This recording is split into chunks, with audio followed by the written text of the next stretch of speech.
Ladies and gentlemen and students, good evening.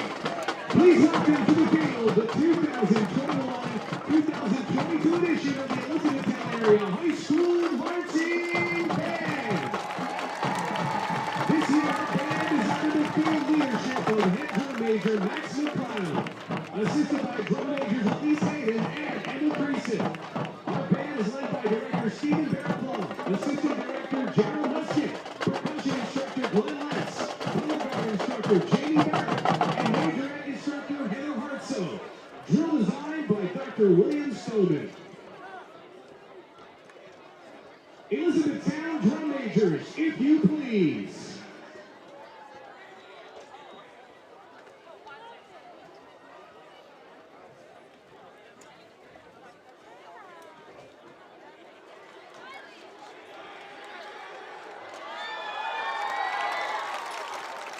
Each year, our band students are given an assignment to design a marching band show. This show is designed by drum major Elise Hayden. It's entitled Dreams. Our band opens with the Katy Perry hit Teenage Dream.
No show with the name Dreams would be complete without the Aerosmith mega hit Dream On. Our version features Carter Ketchum and Kaylee Bryant on baritone.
to the Broadway stage.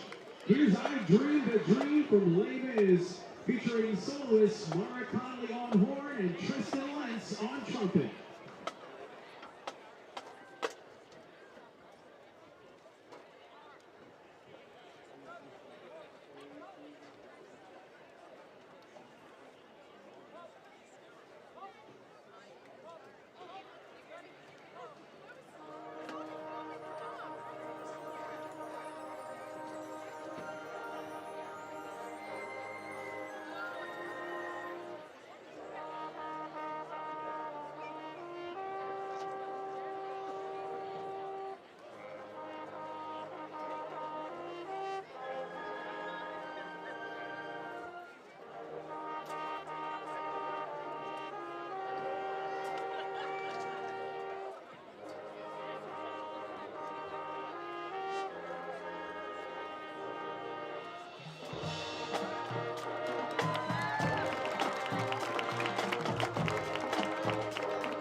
Sadly, all dreams must come to an end. We close our show with the Lamb hit, Wake Me Up Before You Go Go.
Ladies and gentlemen, the Elizabethtown Area High School Marching Band.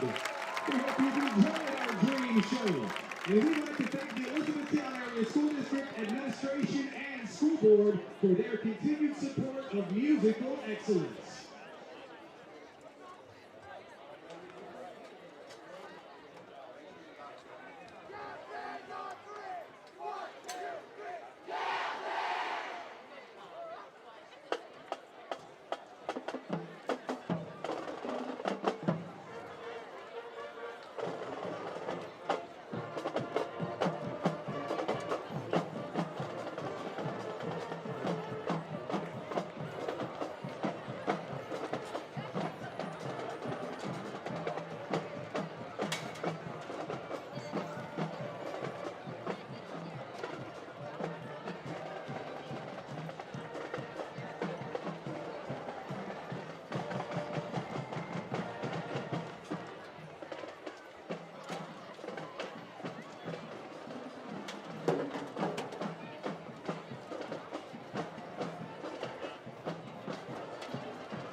Good evening, everyone. Hopefully this wonderful weather that we're having this evening makes you want to play golf. That makes me want to tell you about the Falcon Foundation Golf Tournament next Saturday, October 2nd at 8 a.m. Shots don't start at Fairview Golf Course. Also, applications for grants and awards, enrichment opportunities for students, staff, and CLSC community members are due October 15th.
Also, just a reminder that the Cedarcrest store is set up on the south end of the stadium.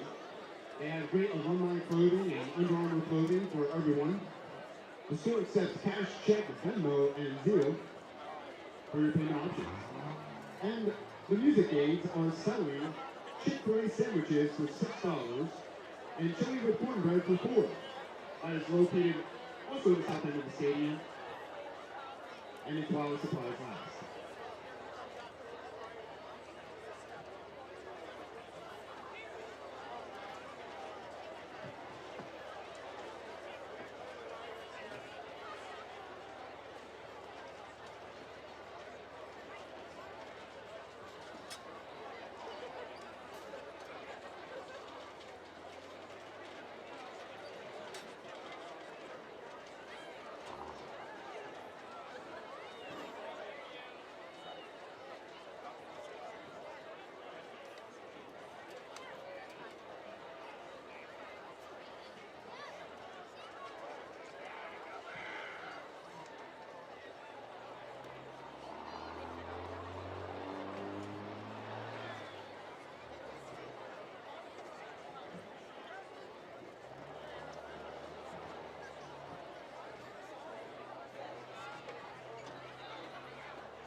Good evening and welcome to Cedar Crest High School and Old Boat Stadium. This evening we welcome the visiting Bears from Eton High School.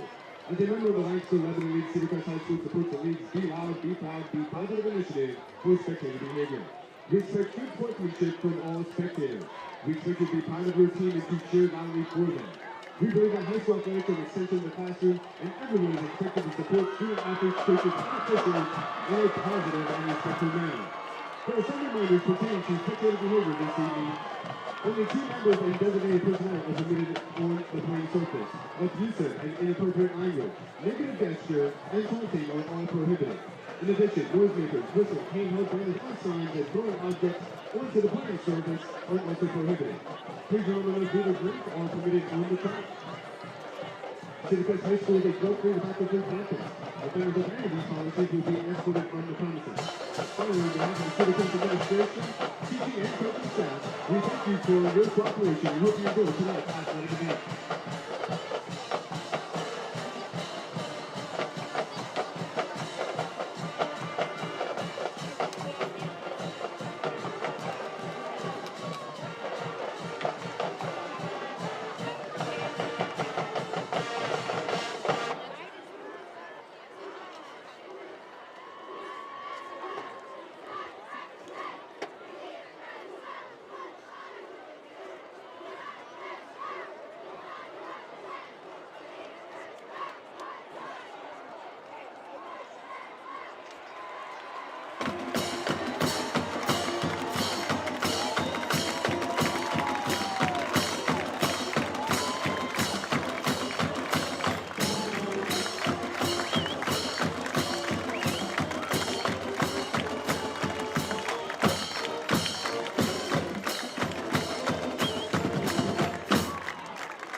On the campus of the Cornwall Lebanon School District. Tonight, we've got a Lancaster-Lebanon matchup against the Elizabethtown Bears and your Cedar Crest Falcons.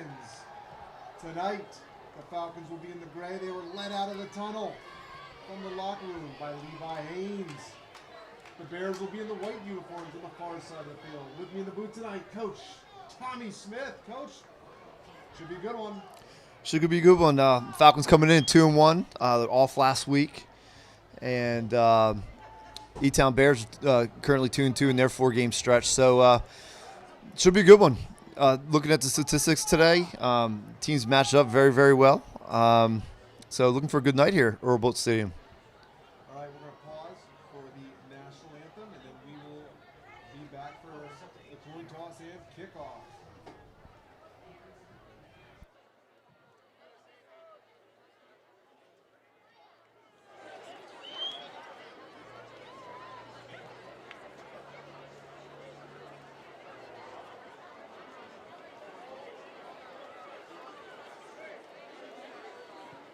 Tonight we have a special guest joining our captains at the center field.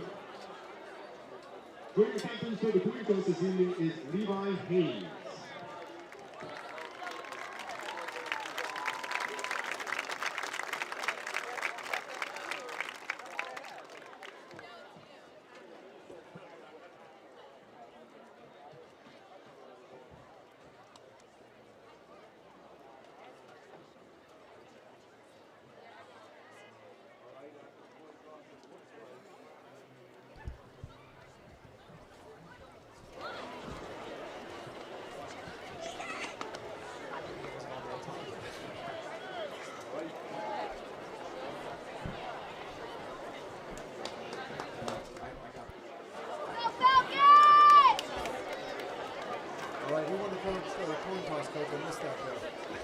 I missed it too. I was watching you. Okay, you know what? We're still ironing out all the details up here, but it looks like Would everyone please rise and remove your hats for the playing of our national anthem.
we're going to our homecoming game at Cedar Crest High School. Also tonight, we have a special guest with Levi Haynes and his family are joining us as part of the Coach Secure ND program. Coaches around the country are joining forces today to support the Coach Secure ND program. Our coaches are wearing patches on their sleeves to raise awareness and funding for Duchenne muscular dystrophy. You can help us at hashtag Tackle Duchenne by texting SURE to 501-501 to donate $25. Or visit CoachSecureND.org to make a donation.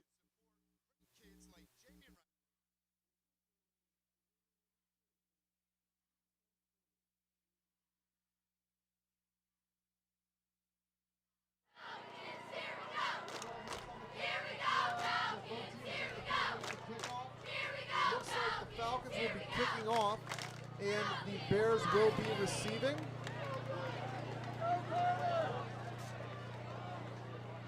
Kicking off for the Falcons tonight. Number 88, Ryan Glover. Ryan Glover, also star tennis player for the Falcons. Back deep for the Bears. Number 21, Braden Cummings, and number 24, Cade Capello. It is a beautiful night here. You can't draw it up any nicer than this. Glover's kick, pulled down by Capello at about the 15. Number 25, Cooper Emler hit him first, it looked like. Get that right, Coach? Yeah, I think 85. 85, check that, number 85. Eric McLaughlin got to him first, got back up and finished the tackle. And I know they're happy to have him back. I think he missed the Carlisle game. One of their better players, and I know that we've seen their first couple games here at home. He's really made a living in the opposing team's backfield, and they're looking to do the same tonight. All right, under center for the Bears tonight. Looks to be like number 5. Josh Rudy, his swing pass out wide is stuffed by the Falcons.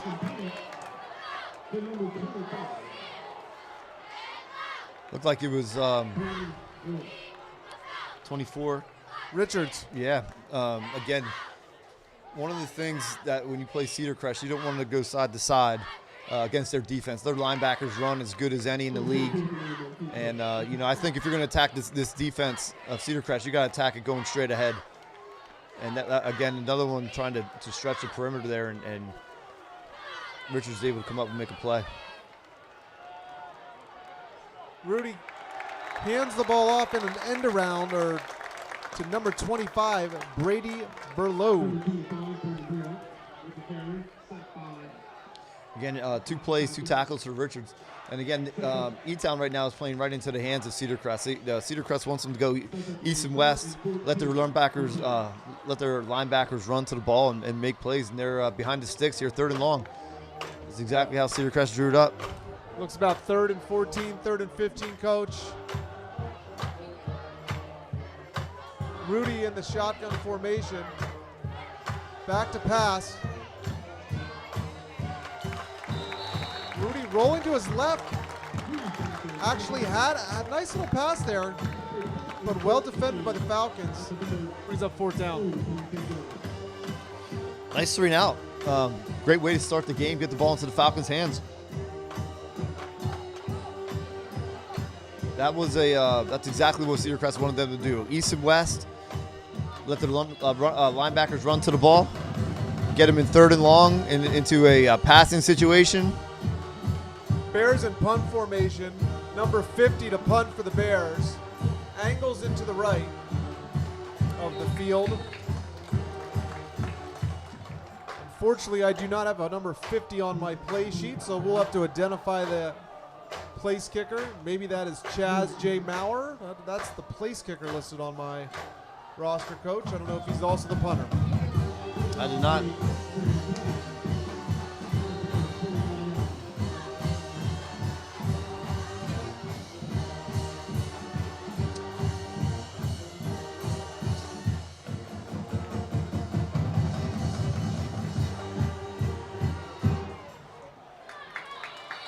Number 5, Jay Huber, pitches to Richards for a gain of 8.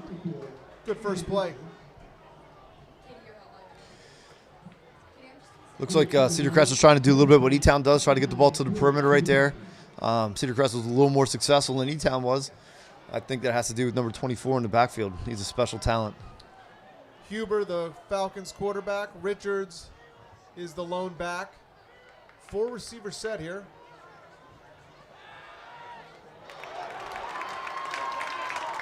Huber with a rifle of a throw to Nolan Groff. Picks up a little over 12, 13 yards. That was Nolan Groff's 10th catch on the season.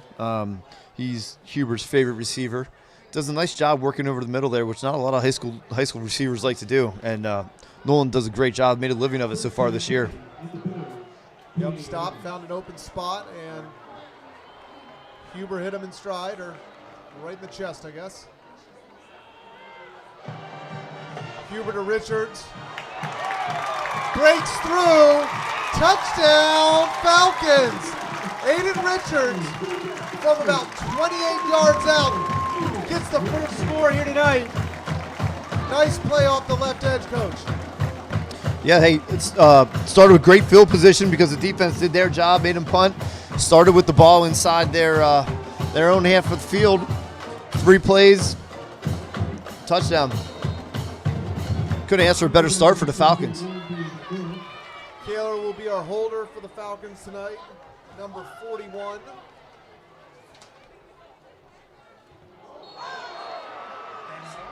Benno Zacharol. Kick is blocked. 6-0 Falcons.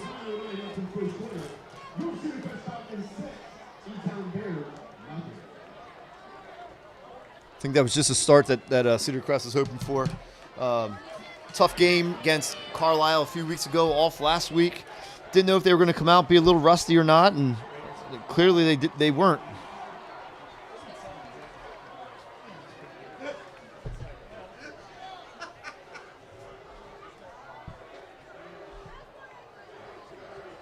Listen, that's my pleasure.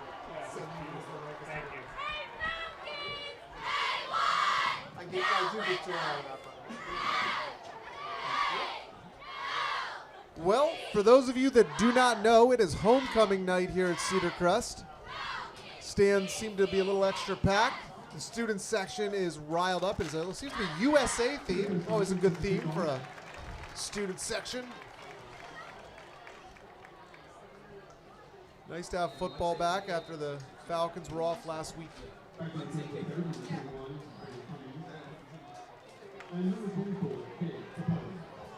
Glover back to kick again for the Falcons.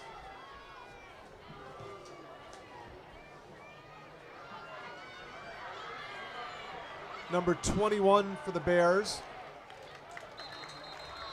Cummings fields it. Gets it up to about the 27, 28-yard line. Tell you what, Glover does a real nice job of keeping the ball on the hash and between the sidelines, really cutting down the field that the Falcons have to cover. And again, they're going to start inside their 30-yard line. And let's see if the defense can get another 3 and out. Coach, looks like the Falcons are really, at least for the first 2 possessions, are playing fast tonight. Yeah.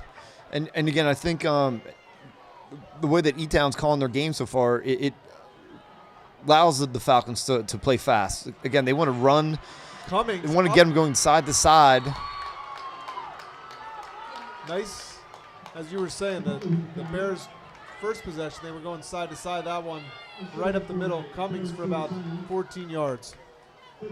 And I think if there is a weakness on this defense, I would think that's it when they're getting run right at them. If they go side to side, Cedar Crest can defend with anyone because their linebackers are so fast and their defensive linemen do a good job of eating the blocks and don't get those linebackers touched.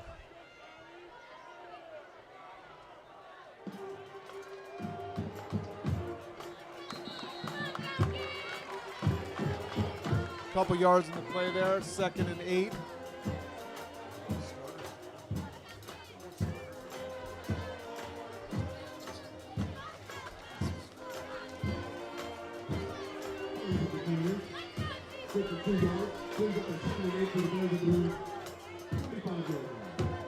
out there for the Falcons. We'll try to get as many of them listed. Our line looks like number 85,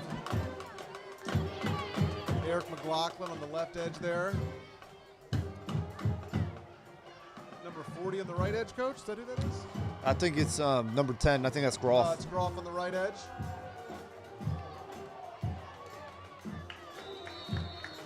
Pass from number 5, Rudy. A little bit long for Cummings. Good coverage from Donovan Adams there on the Falcon defense. I know talking with Coach Lambros this week, he thought the advantage for Cedar Crest would come if they were a little bit physical with their defensive backs and the receivers.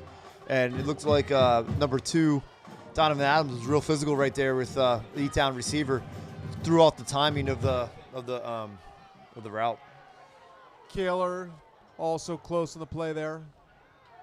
Back to pass the Bears. Rudy steps up.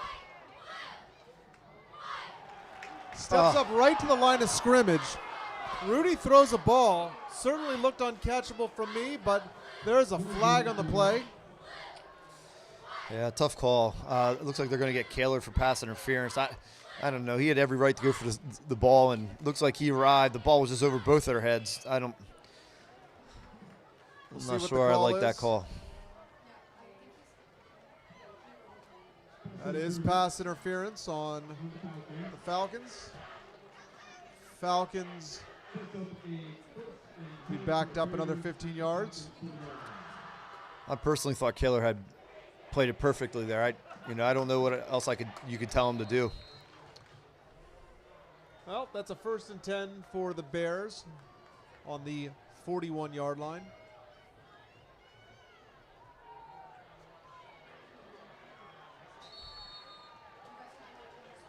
Looks like a little misdirection play.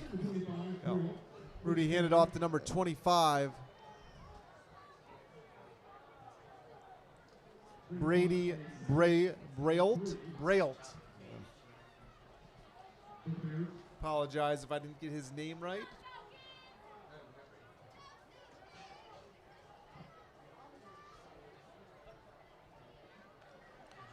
Second and 3 off a nice 7-yard gain from the Bears.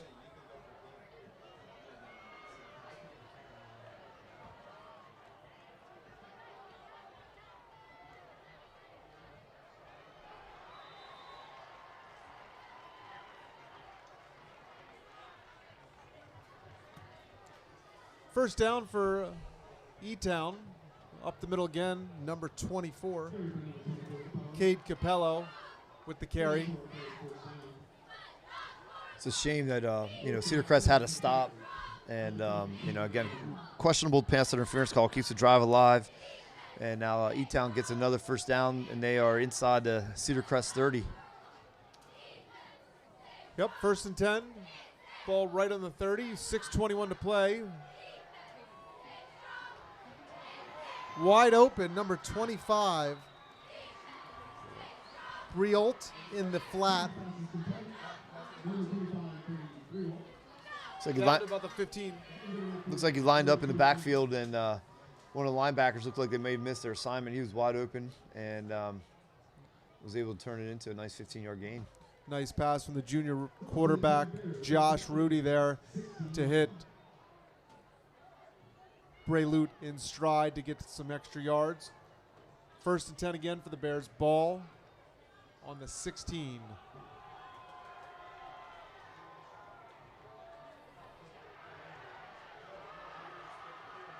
Capella with some space, turns a corner, gets down to what looks like the 1-yard line. Got through the first line there, Coach, and kind of broke it out wide and found some space. Yeah, it looks like this drive, the E-Town Bears have really looked like they're trying to attack that center of the Cedar Crest defense as opposed to try to get onto the perimeter. And had a nice hole there. Running back hit it and broke one tackle. Now down at the 1-yard line. 1st and 10, 1st and goal. We've seen the Falcons make a couple defensive stops this year. Let's see what they have. Looks like he's in. Yep. Number 20 for the Bears, Hayden Haver. with the touchdown.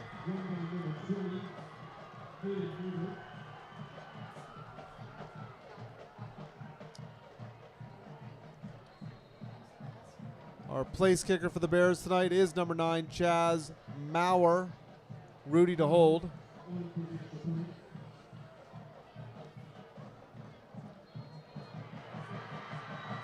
Kick is up and good, and exactly halfway through the first quarter with 6 minutes to go.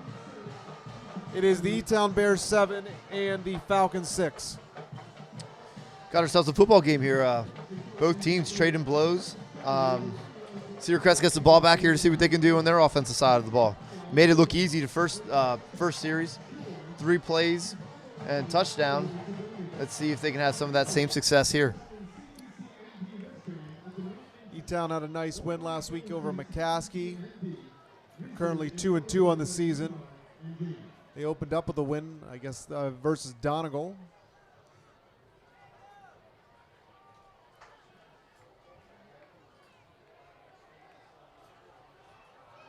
Falcons started 2-0 and then had a tough one down in Carlisle.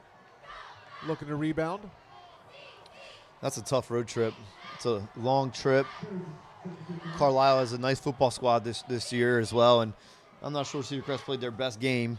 But here they are. They're the first drive they look pretty crisp for having a week off and a week of where they didn't look so good against Carlisle.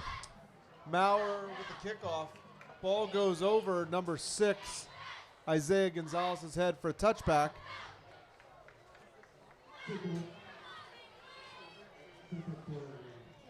Falcons will start 1st and 20.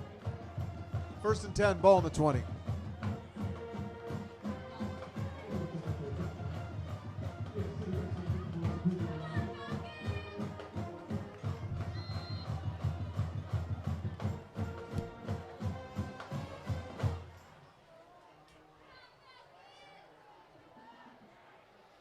Empty backfield. 5 wide.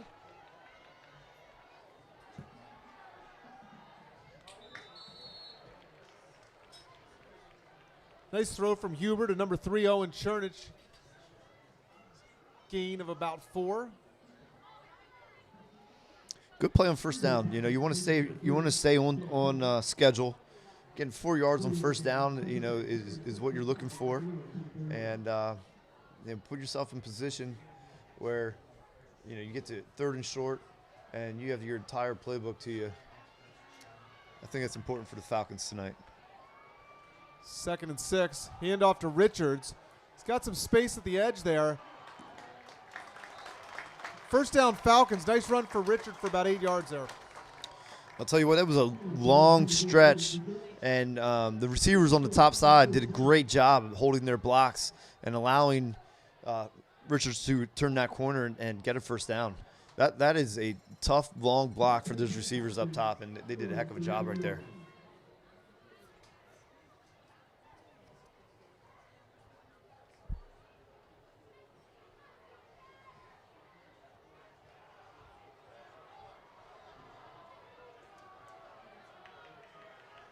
Huber in the shotgun formation. Back to pass. Has time. Throws a ball up to number 87, Aiden Schomp. He had defenders on all sides of him. Yeah, it looked like he was open early. Ball came out a little late, and the defensive backs were able to make a break on it. But I like to see them trying to get 87, Aiden Schomp involved. Again, he's a matchup nightmare. At 6'5", runs real well, has real good hands. Good idea trying to get him involved. Good defense from the Bears, brings up 2nd and 10.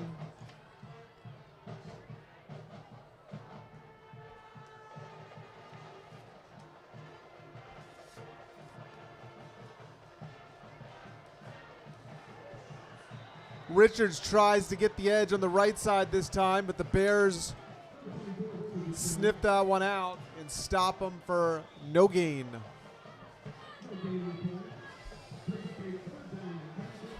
So we are third and 10, passing situation. This is where the defense like to get like to get offenses. They can pin their ears back and come after the quarterback. And the Falcons have done a nice job of protecting Jay Huber tonight. I know at Carlisle he was sacked 6 times. Yeah, Huber's had some time to operate in the pocket. Back to pass again. Huber steps right, throws a big ball. Groff had space. That would have been a heck of a catch and throw if Groff was able to come down with that right in the sideline. But it fell incomplete.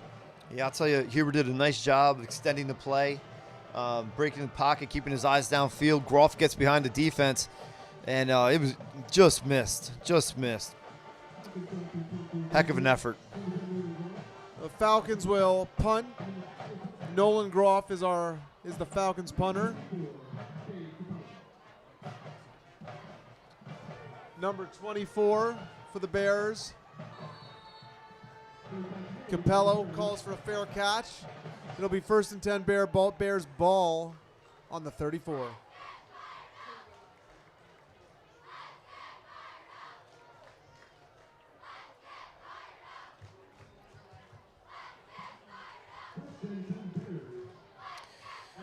Big series for Cedar Crest. First series held them 3 and out. Second series, the drive was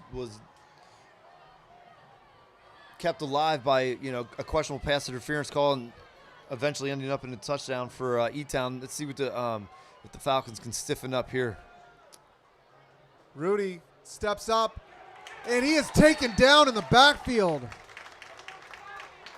Number 85, Eric McLaughlin with the sack. Did a nice job. Did a great job of keeping contained, making the quarterback step up in the pocket, and then was able to shed his blocker and fall in and make the sack. A real nice play by Eric McLaughlin there. Exactly how you coach it. 2 3-yard loss there. Brings up 2nd and 12. Says 2nd 11 on the scoreboard. We'll go with that.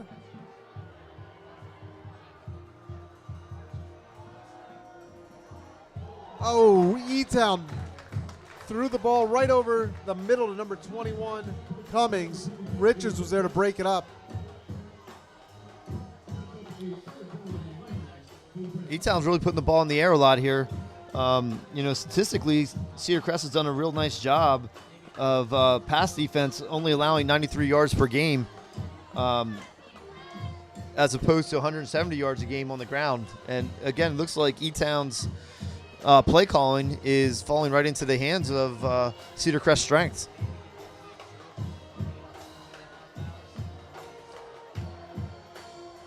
Third and 11 for the Bears. Rudy back to pass. Airs one out. That is a heck of a defensive stop from number 27. Braden Kaler. Looked like E-Town was open there. He got his arm right into the receiver's hands right as the ball arrived. Yeah, looked like number 21. Cummings. Yeah, got behind the defense, and Kaler just did a great job of closing and making a play, holding that to an incompletion. Good job now. Kaler's back deep to receive the E-Town punt.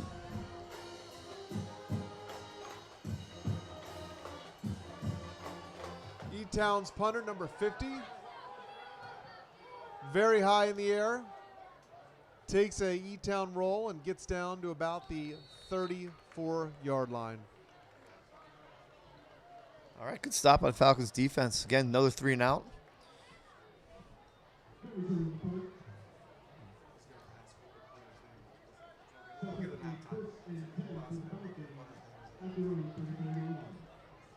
All right, 1st and 10 for the Falcons. 3:08 on the clock. Good high school football game here on a fantastic night under the lights here in South Lebanon.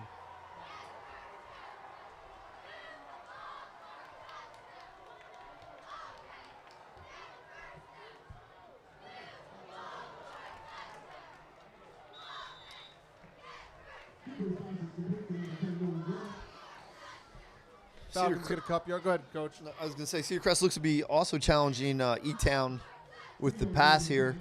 E-Town's running a too high safety look, which would mean that they got a guy removed from the box, which would make you think that Cedar Crest might want to attack with the run game.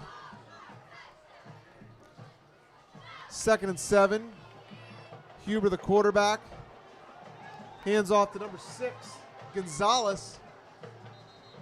Tries to get to the corner, maybe picks up a yard. Going to bring up about 3rd and 5, 3rd and 6. Still on schedule. I mean, they could run here if they want. Again, Coach Gears does a great job of dialing up these 3rd down pass plays. Let's see what they have in store.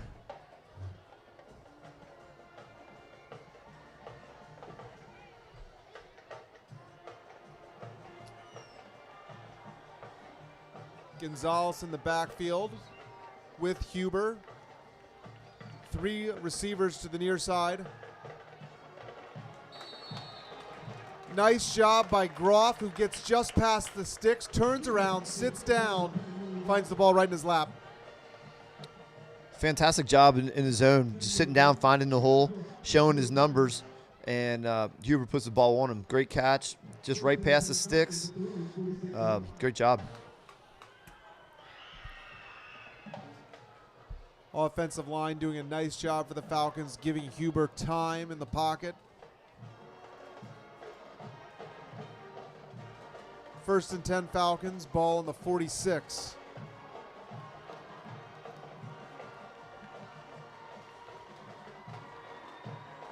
Huber back, steps up, doesn't have much, takes it himself. Gets almost 9 yards.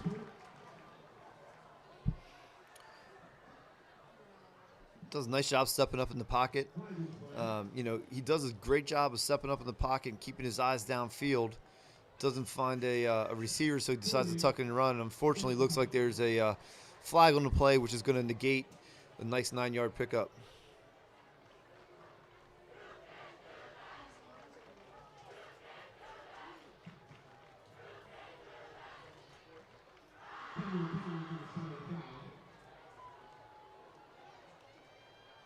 Holding on the Falcons will back it up 10 yards from the spot of the foul.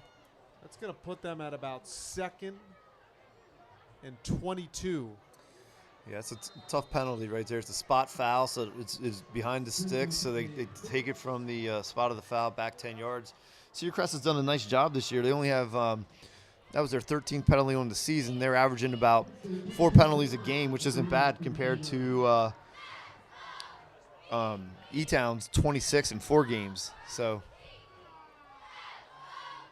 well, Huber on the keeper there gets a yard or 2.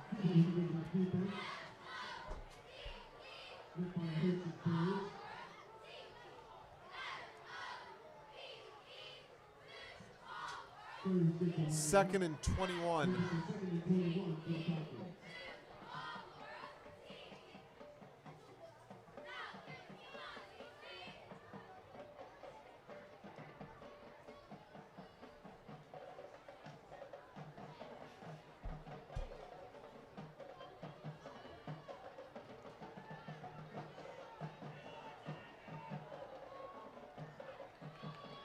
Huber in the shotgun formation. 2 linemen moved early there.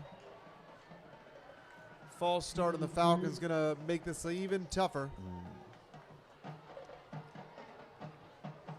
2nd and 26 here. Yeah, it's tough, man. You want to win a close game against competition that's equal to you.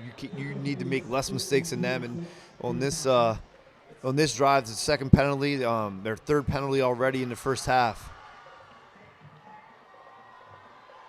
Huber rolling out right, steps up, has time.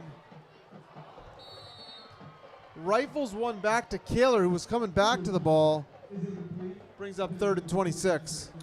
Showed nice poise there. I think they wanted they ran their combo route. It's probably their favorite one, which is their curl wheel. It looked like they were trying to go up top to number 3. Owen Chernich, and the defensive back stayed on top, did a nice job, and he kept poised and came back down to the curl. Just a little bit of a miss throw. 3rd and 26 for the Falcons.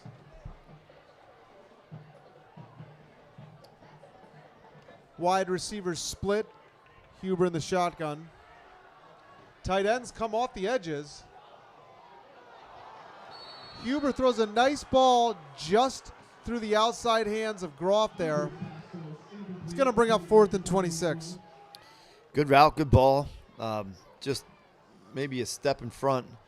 The ball was a step in front of Groff right there. He couldn't come down with it, but I'll tell you what, that's pretty close for a 4th and 26. Yeah. Good news is it's not overtime. They don't have to pull out their Freddie Mitchell 4th and 26 play here, Coach. That's right. No. So Falcons are going to punt it away. Groff in punt formation. A nice high punt. Number 24, Cummings, fair catches it at the 44-yard line. 34 seconds on the clock here in the first quarter.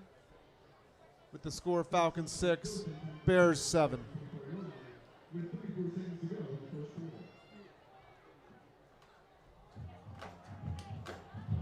Good first quarter so far. I mean, each team answered each other, putting one in the end zone. Both defenses have stood strong and got some stops.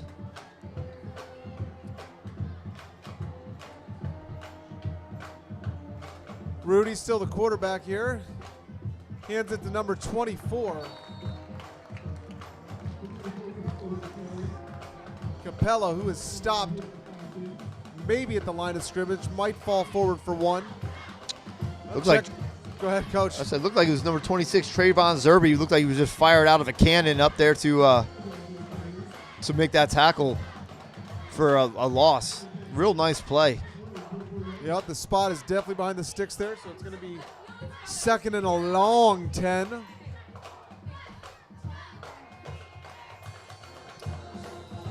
And that's the end of the first quarter. Falcons 6, Bears 7. Gives us time to thank our sponsors tonight. Up first, the Jonestown Bank and Trust, founded in 1873.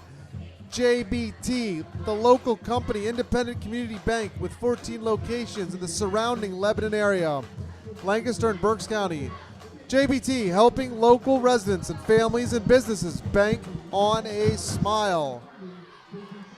Heise's Diner, the food is finer at Heise's Diner, located on Route 72, north of Lebanon. I tell you what, Coach, I love going to Heise's Diner for lunch, whether you're getting the grilled cheese or the cream of broccoli soup. Can't go wrong. There's nothing bad on that menu, that's for sure.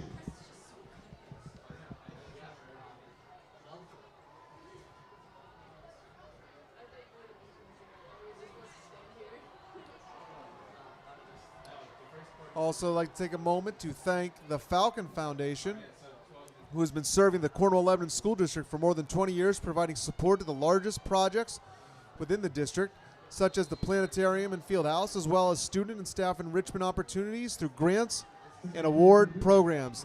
Thanks to the Falcon Foundation, we have recently been able to upgrade the equipment we're using tonight on this live stream. Oh.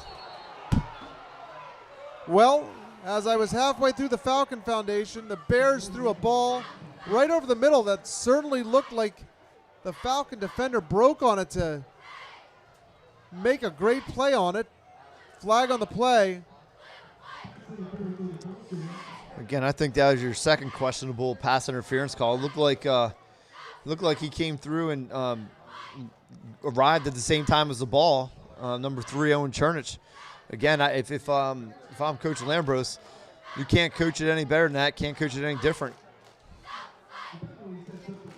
It certainly looked like the ball, the defender, and the offensive receiver all arrived about the same time.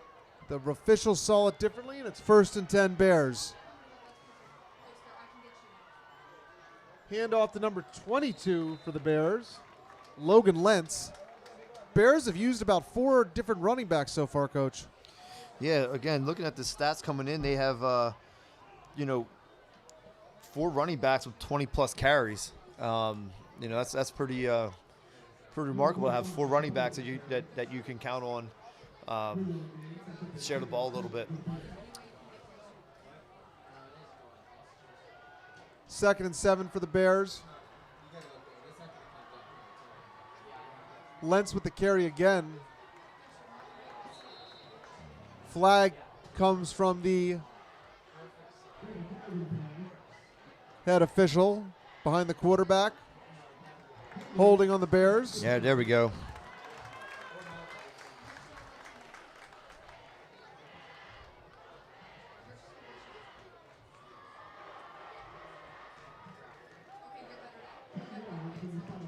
That'll back the Bears up. At least 10 yards from the spot of the foul. It's going to make it 2nd and about 19. Speaking of the Falcon Foundation, their annual golf tournament is next Saturday, October 2nd at 8 a.m. Shotgun start at Fairview Golf Course.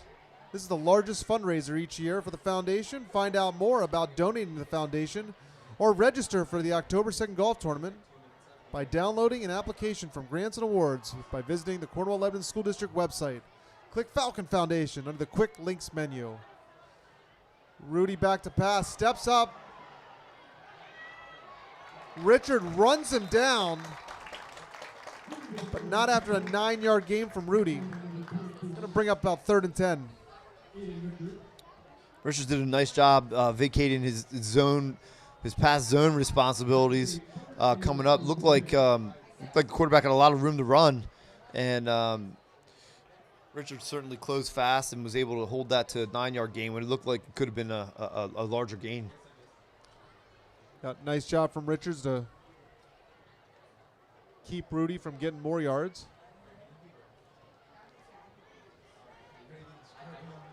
3rd and 11 is the official ruling here. Rudy rolling left back to pass, steps up, throws a ball to number 44. Had a chance at it. Number 44, Brock Belmont, dives and the ball lands just past his outstretched hands. Yeah, it looked like he got behind the defense. I'll tell you, the quarterback was under a little bit of pressure. I think he even took a hit as he threw it and unable to complete it. Brings up fourth and long here, and a decision to make here for E-Town. Nolan Groff with good pressure on the quarterback. Rudy threw a nice high ball, certainly gave his receiver an opportunity to make a play. So we got 4th and 11 here. Looks like the Bears are going to go for it. Yeah, it looks like they are. I'll tell you, I think I might try and punt this one, make the Falcons go the length of the field. If they don't get it, they are giving up good field position. He throws almost the same play, and he throws the ball way past his intended receiver. Coach, looked like a very similar play there, but Falcons had it sniffed out. Yeah, they did. They, again, stay as deep as the deepest. Don't let anyone get behind you. Owen Chernich and Donovan Adams both had a great job and made a real smart play. Had an opportunity to intercept him, I think. But by not intercepting it, the Falcons take over with the ball with much better field position.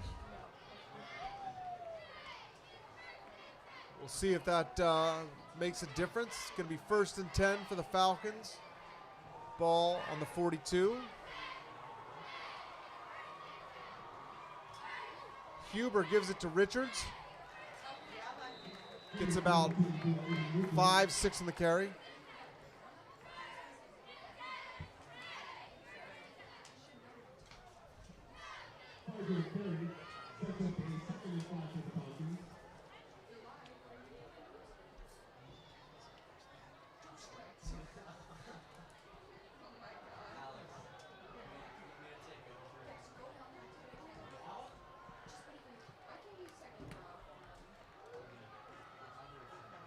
Huber with the keeper. Looks like the play was possibly designed to hand it off to number 3, Owen Chernich, but the Bears kind of had that one sniffed out, Coach, and stopped for loss. Yeah, that's that the new wrinkle to their offense this year, that power read where they're reading the front side end, and I'm not sure if there was a good clean read right there, and it looks like Huber decided to keep it and try and insert, and was held for a loss. So it brings up third and 6 here. See if they go back to that little stop route in the middle of their zone with Groff right over to the center. Nolan Groff has had some good success finding space.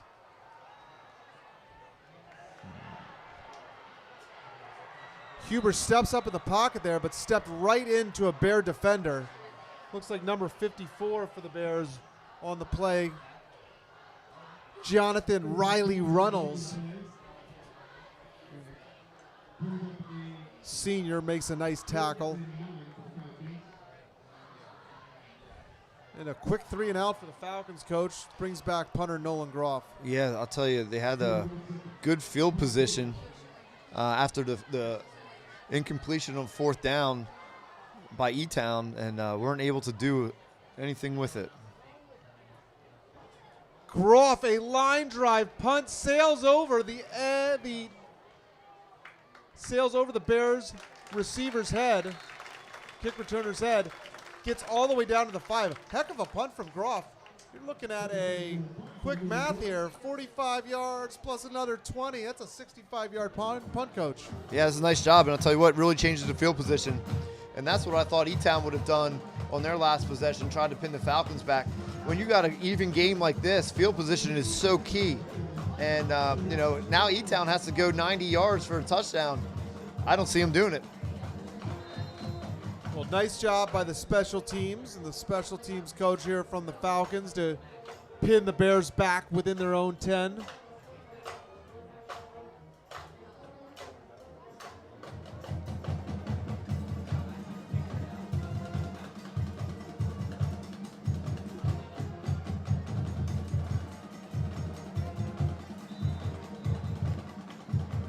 Bears run it with number 20, Haver.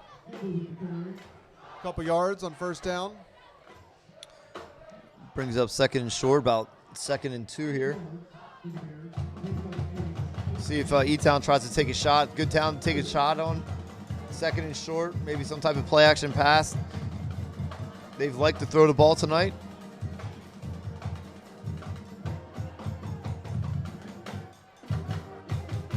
Now the Bears stick with the ground attack and pick up a 1st down. Up to the 22, 23-yard line. It's going to be 1st and 10. Nice job from the Bears to get out from the shadows of their own goal line. Yeah, 2 plays. They've moved the ball from their 7-yard line out to the, looks like about the 23.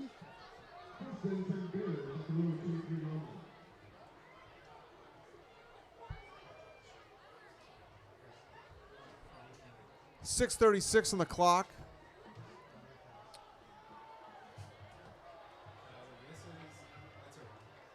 Rudy back to pass. He's hit, and he is sacked. Looks like Marquez and McLaughlin in on the sack for the Falcons.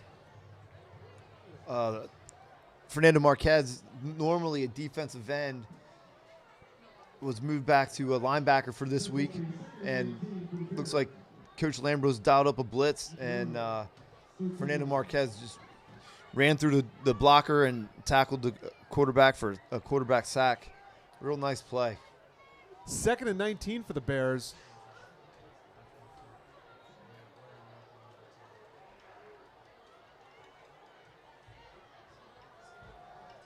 Bears go back to the running game.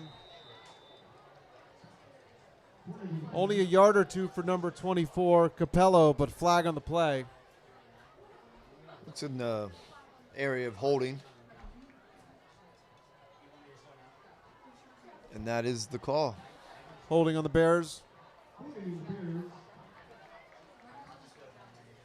It's going to back them up half the distance to the goal line, Coach. Yeah, it looks like they're inside the 20, so that should be an half the distance call.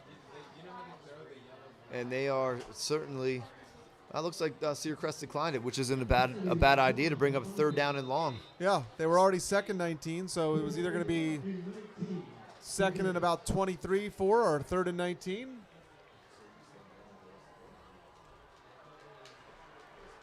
the way that E-Town has been able to throw the ball and push the ball, giving them less opportunities. Probably a good decision from Coach Wilderson.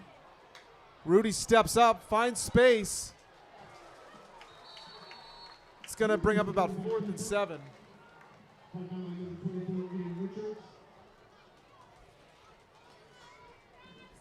Good play by Cedar Crest defense. Again, got 19 yards to go. You want to keep everyone in front of you. Didn't look like quarterback had anyone open. Decides to tuck the ball and run. Run to the ball, get hats on the ball. Brings up 4th down.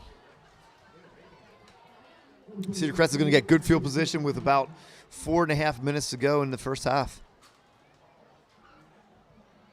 The punter, Wise, for E-Town, angles it between the left hash and the sideline and spotted right at about the 43-yard line.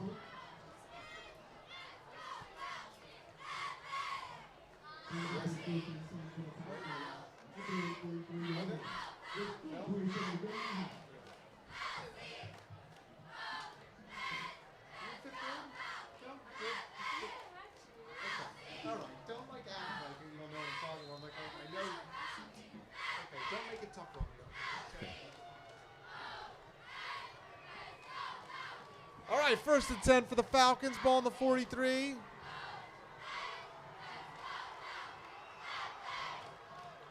Run right up the middle for about 4.5, 5 yards.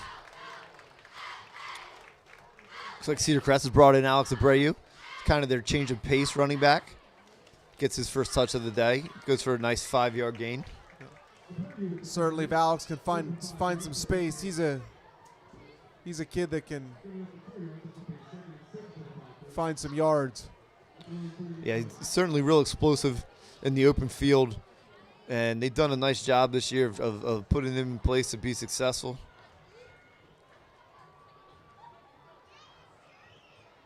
Hands off to Abreu, gets through one, breaks a tackle. That's a 1st down. He's down the sideline. It's about a 13, 14-yard pickup for Alex. Yeah, he breaks the tackle, and again, I think because he's little, you don't realize how strong he is, but he's got a low center of gravity. He's a pretty put together young man, and he runs hard. So don't let his stature, because he's short at about 5'5", he runs hard. He certainly runs hard. Looks like number 12, Jack Warnavich, is in the game here at wide receiver as well. He's just a freshman. Pitches out to Abreu. Hits the corner hard and gets a couple yards. Can certainly see how Alex is not afraid to turn the corner and lower his shoulder. Looks like he's going to come out of the game, get a break, and looks like number 44, Fernando Marquez, has checked into the backfield. The 4th running back Cedar Crest is used tonight. Yeah, 2nd and 9 for the Falcons. Marquez behind Huber. Marquez gets it in his first appearance on the offensive side of the ball. Just had a big sack on their last last defensive possession. That really put E-Town behind the sticks after they gained a little bit of momentum on 2 first downs. And Falcons are in business. 3 minutes to go on the 30-yard line, and they have a 3rd and short here. Yeah, you would certainly love to see the Falcons get in the end zone here and leave not a lot of time on the clock for the Bears, knowing they're getting the ball in the second half, or at least I'm assuming they're getting the ball in the second half. Marquez. Oh, geez. Marquez falls forward while he's getting his helmet taken off. And I think that's why the flag came out, Coach. Yeah, I think so, too. I think you're going to get a personal foul face mask here. And because his helmet got ripped off, I do think he has to come out of the game. But, yeah, I think that's going to be the penalty, personal foul. Yeah, we got a face mask on the Bears. So 15 yards from the spot of the foul. Should take it down pretty close to the 15-yard line.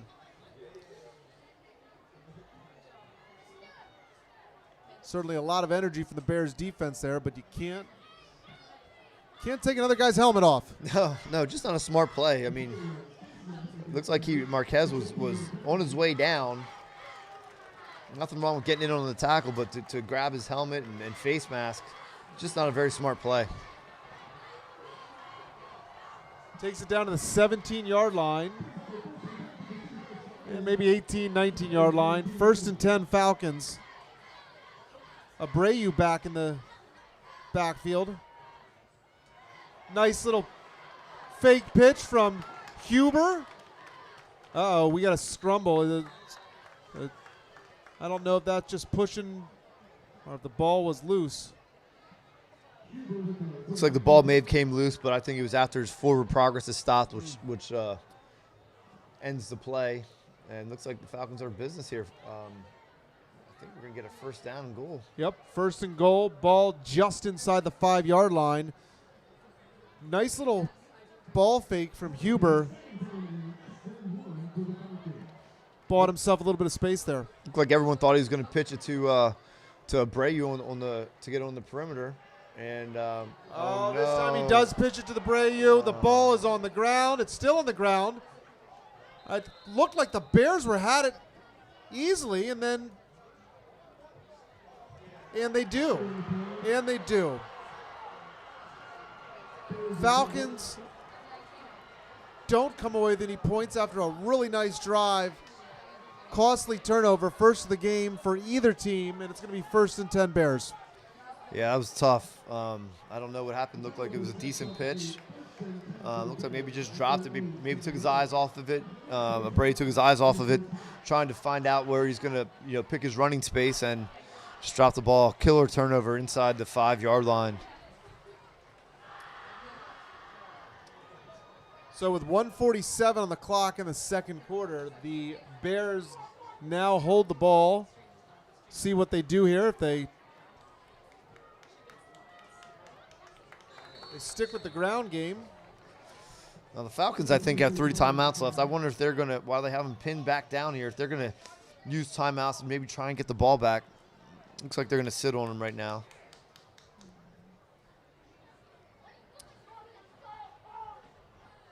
Coach Wilson still has 3 timeouts. Maybe if they get a stop after this play, maybe he uses them there, or maybe he's content to go into the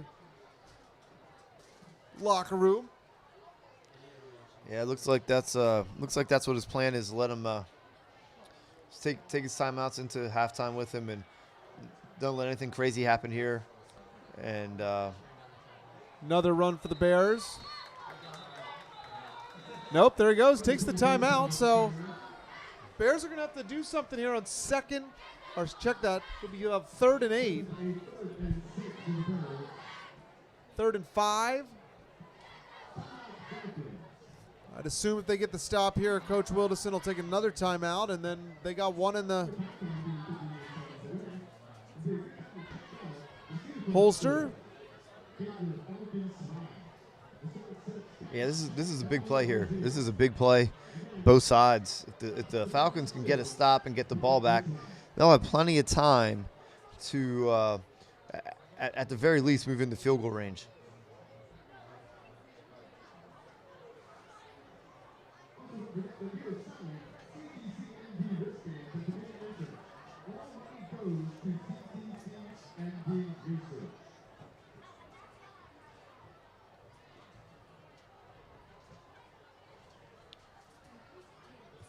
If I'm E-Town, I'm, going to draw up my best 3rd and 5 run play that I have here. I don't want to put the ball in the air.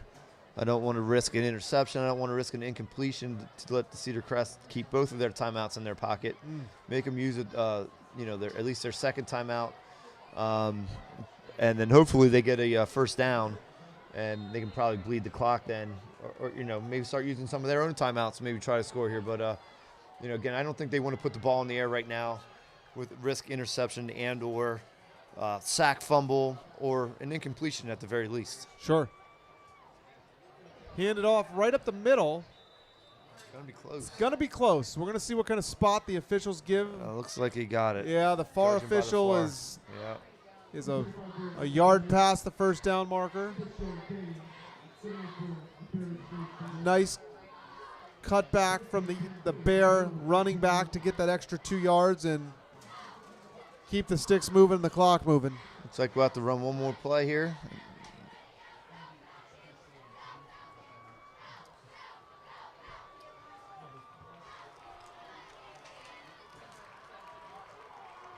.29 seconds on the clock.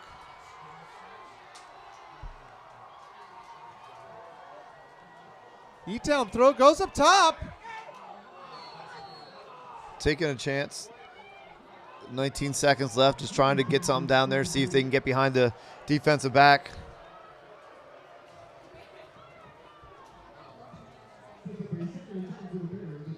we're going to have 2nd and 10 with 19 seconds.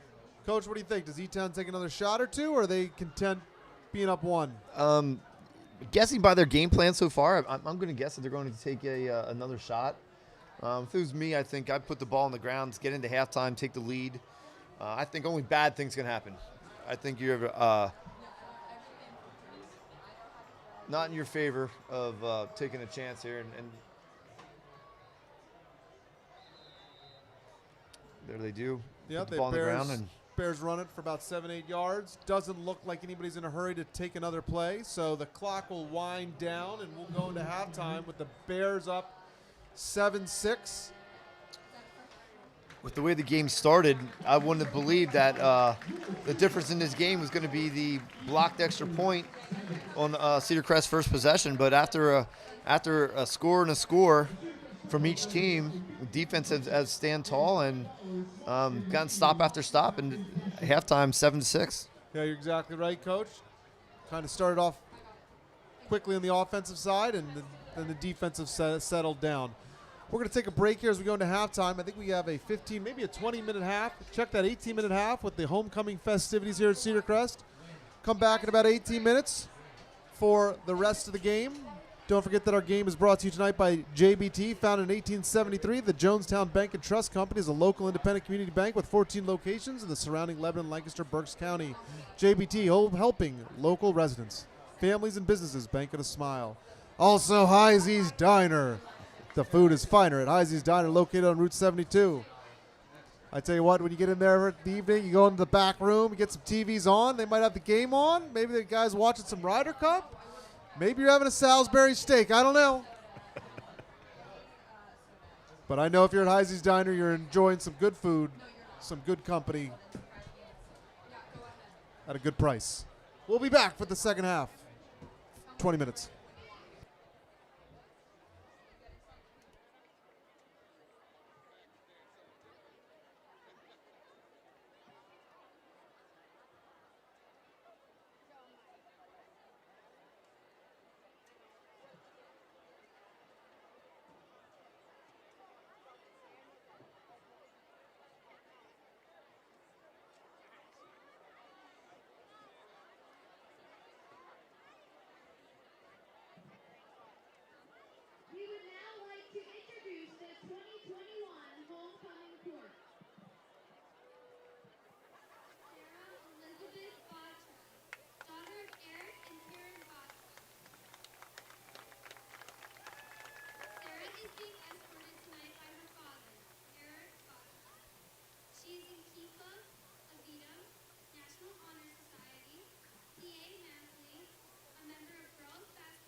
Don't be afraid to get up to good to go for the grace. Sarah Elizabeth Foster.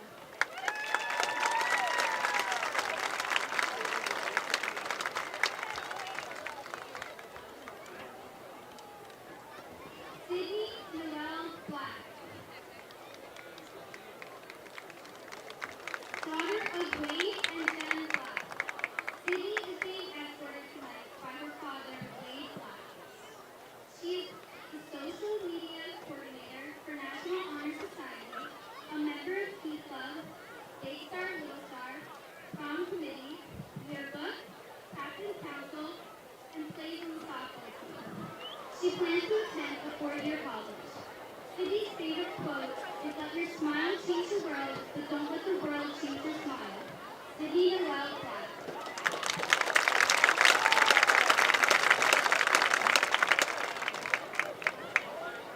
Camille Adeline Bucks, daughter of Eric and Kimberly Bucks.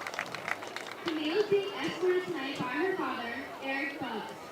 She's a member of Student Council, TSA, Key Club, National Honor Society, Chorus, co-president and treasurer of STAR, and a member of the golf and girls track and field team. She plans to attend college down south and double major in marketing and supply chain management. Camille's favorite quote is, "If you can dream it, you can do it." Camille Adeline Bucks.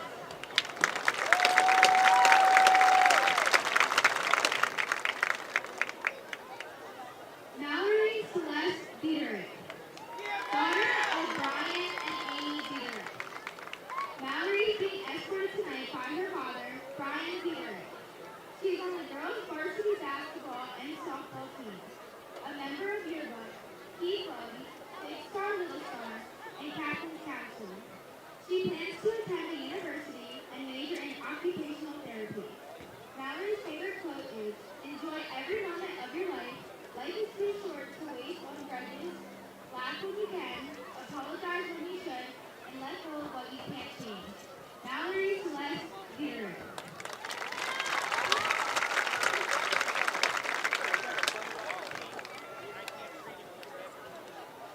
Michiana Faith Desarnes, daughter of Michael Gabriel and Romy Desarnes. Michiana is being escorted tonight by her mother, Romy Desarnes. She is the secretary of National Honor Society, a member of Big Star Little Star, band, orchestra, Key Club, and on the girls' track and field team. She plans to attend a 4-year college and then on to medical school to become a doctor. Michiana's favorite quote is, "Never put off till tomorrow what can be done today." Michiana Faith Desarnes.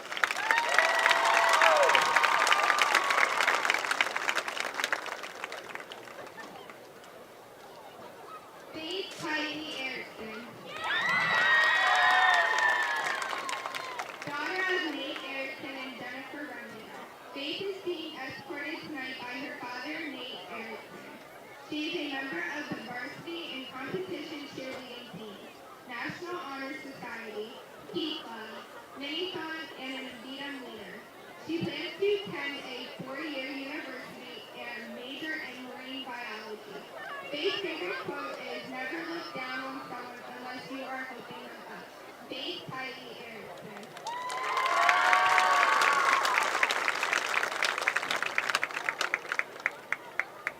Anna Grace Gable, daughter of Steve and Sue Gable. Anna is being escorted tonight by her father, Steve Gable. He is student council president, the head of COLA program, a member of the softball team, National Honor Society, Key Club, Big Star Little Star, Book Club, and Prom Committee. She plans to attend a 4-year college to major in pharmacy and earn her PhD. Anna's favorite quote is, "Where you are a year from now is a reflection of the choices you choose to make right now." Anna Grace Gable.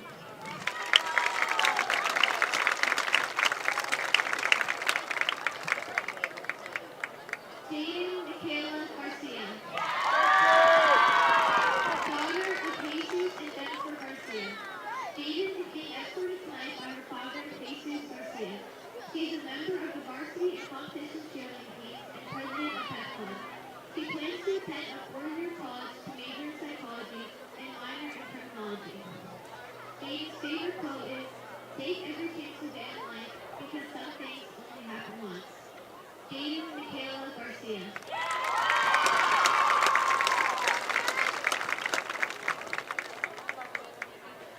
Megan Rose Miller, daughter of Ron and Michelle Miller. Megan is being escorted tonight by her father, Ron Miller. She is an Avita leader, secretary of FBLN, president of Region 15 for FBLN, co-editor of the Talent, a member of National Honor Society, chorus, concert choir, musicals, and a dance teacher at Dance Station School of Dance. She plans to attend a 4-year college to get a degree in nursing with a minor in psychology. Megan, save your clothes, speak your mind even if your voice shakes. Megan Rose Miller.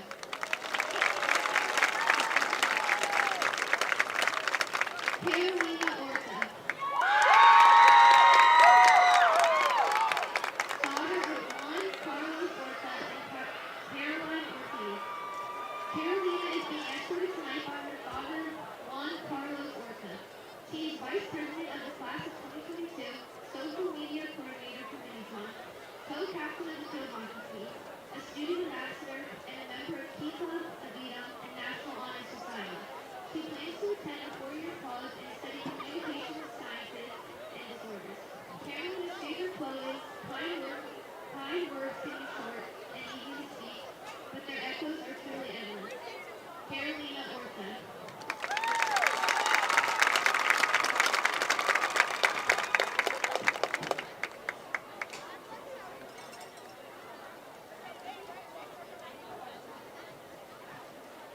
We would now like to introduce the 2020 homecoming queen, Maggie Jones.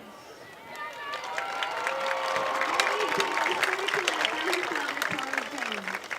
She attends Benton University and is majoring in elementary education. She is a member of Zumba, Big Brother, Big Sister, Yoga, and Stories on the Hills Club. Thank you for being with us, Maggie.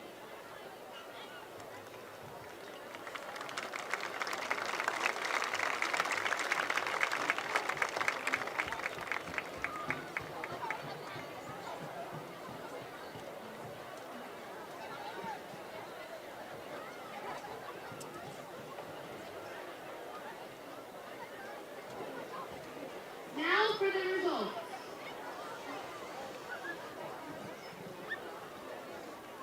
The second runner-up is Megan Miller.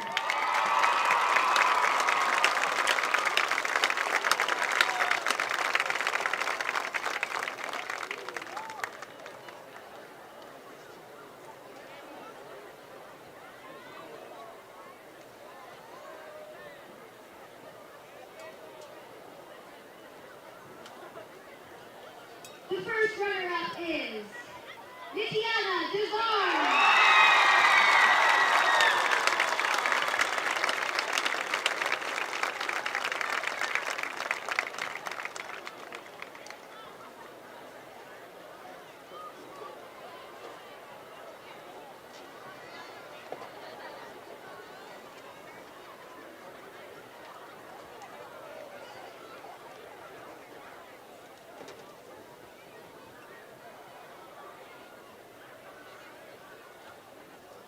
And your 2021 Cedar Crest homecoming queen is Carolina Orta.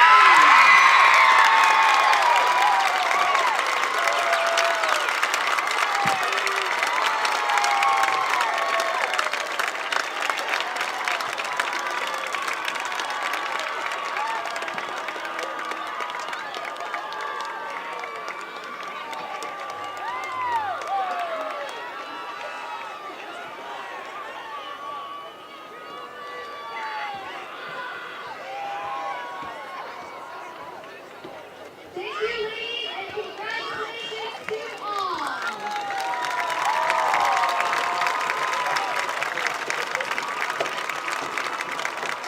You guys can head to the scoreboard side of the stadium and we will take some pictures. Congratulations, everybody.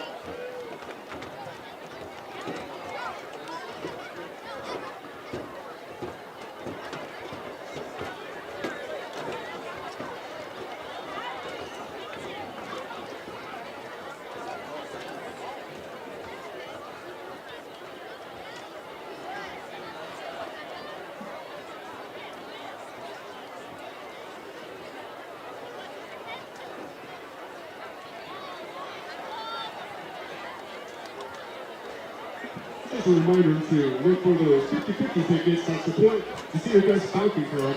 And they're also selling $5 small and medium t-shirts.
All right, we're back here for the second half.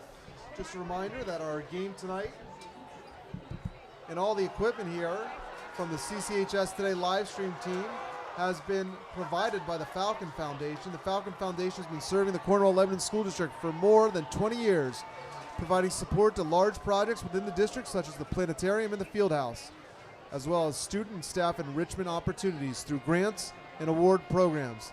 Thanks to the Falcon Foundation, we've been recently able to upgrade the equipment that's bringing you the live stream here tonight. Also, the Falcon Foundation Golf Tournament is next Saturday. Coach, who you got in that? Have you got like a Principal John Schaefer's team? Maybe you got I know the band music department has a team together. Principal team's going to be tough to beat. Principal team's tough to beat. I think Schaefer plays a lot of golf. He's a long ball striker.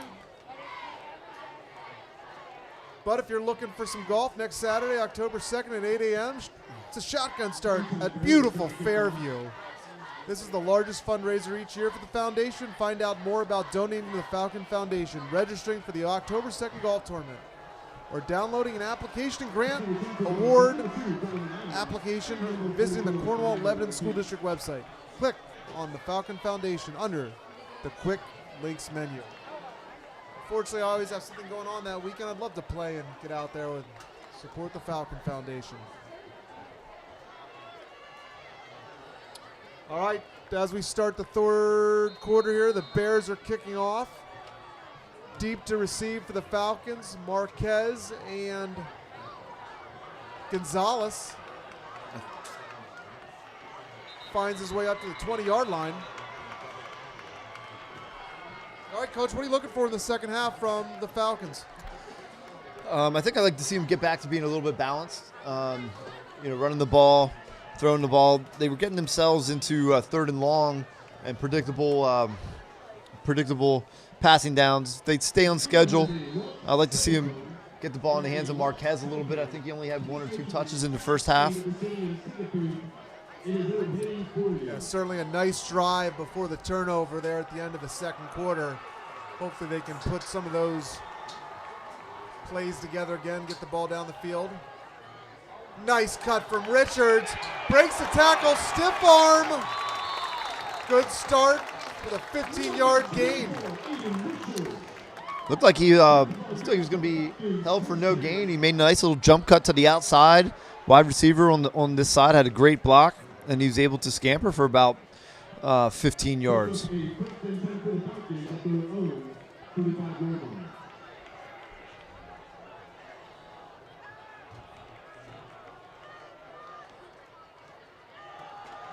Richards again. Another 5 to 6 yards.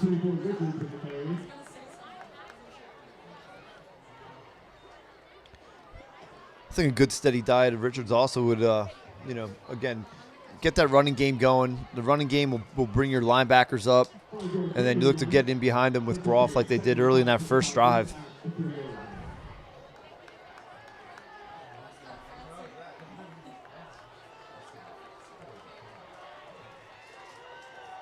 Go to Richards for the third time in a row, and he is running hard. He has got some space. Turns his shoulder in. He's not going out of bounds. Down to the 20-yard line. 45 yards on the run from Richards.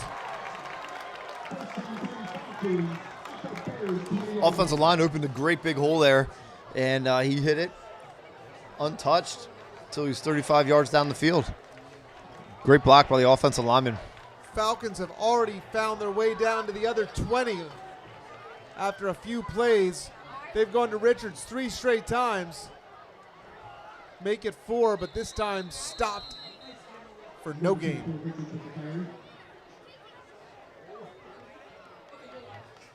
No gain on the play. Brings up second and 10 for the Falcons. At the Bears 2-yard line.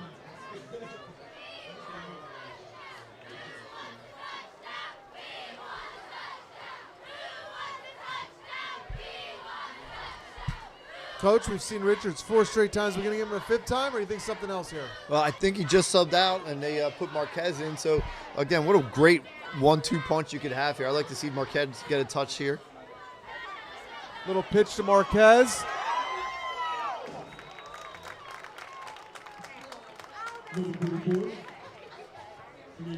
Good gain on second down. Brings them into a third and manageable here. Again, probably 4-down territory unless they elect to kick a field goal. So, again, anything is on the table here. 2 runs, maybe go for a pass here, knowing you could opportunity to go forward on third down or on 4th down. Yep. So we'll see. 3rd and 5, and continuing to move the ball with the running game here at the beginning of the 3rd quarter. Marquez in the backfield again. Huber puts the ball right into his belly, gets 3 yards, 2 yards. It's going to be 4th and 2. Big call here. And I think that's the call, knowing that you have 4 downs. Okay, you go out there and get a yard or two, make the 4th down much more manageable. got a big horse like Marquez in the backfield. I think you feed him again here, and it's like. Yep. Offense is still in the field. 4th and 2. Big play here early in the third quarter. Marquez still in the backfield.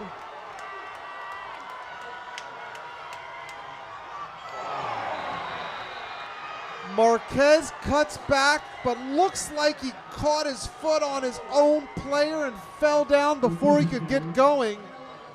Falcons are going to fall just short there.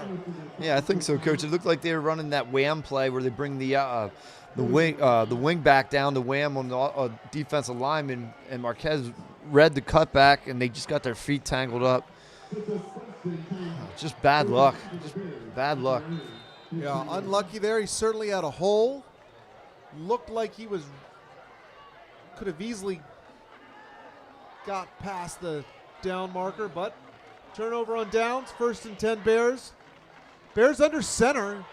Haven't seen that too much. Most of the action has been in the shotgun formation. Rudy goes under center for the first play for the Bears, and a couple yards in the first run. Looks like it was Richards coming up from his linebacker spot again. I don't know how many tackles he has on the night, but I'll tell you what, he's just been everywhere. And I can tell you what, the defensive line does a nice job of eating up the blockers just to let these linebackers run and make plays. And, Richards has been the beneficiary of that all night. Richards making plays on both offensive. High snap, fumbled by Rudy, but somehow recovers and gets the ball off to his running back. Those are the ball's not bouncing the right way for Cedar Crest. And, here's an opportunity for the ball to bounce the wrong way for E-Town, and they're able to make a little play. I think it's coming around here. I think the Falcons going to make a big play here. So 3rd and 8 for the Bears. Rudy really does a nice job recovering that high snap, or really keeping control of it. 3rd and 8. Rudy back to pass, swings it out to number 20, who has got room to run. Hayden Haver on the swing pass gets the first down and about 15 more. That's the second time tonight they were able to find their running back in the flat to go for a big gain. Must have been a little missed assignment. But the second time they created a big play with the running back in the flat. Junior Josh Rudy again with a nice touch on that toss to his running back. Allowed him to catch the ball easily and find space on the left side. After that play, we're going to have 2nd and 8 for the Bears. I'll tell you, E-Town, who had a nice job running up the middle in the first half, really challenging the Falcon defense in the middle here. So far, the second half, they've done a great job limiting the yards per carry up the middle as opposed to early in the first half. So good adjustment by the defensive coordinator. Coach Nick Lambros.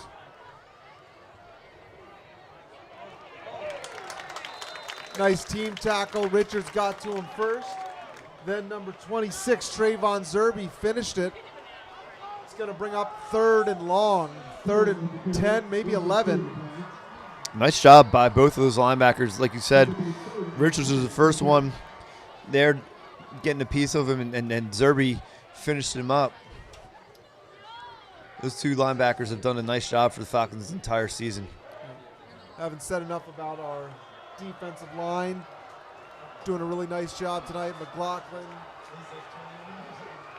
Soto, Tristan Long, Zach Onspach out there, Dolan Groff on the end. Rudy back to pass. Underthrown. That ball almost intercepted by number 7, Xavier Murphy. Had it in his hands, knocked it down. Did a real nice job. They ran the smash route on the top, and Cedar Crest was in the cover 2.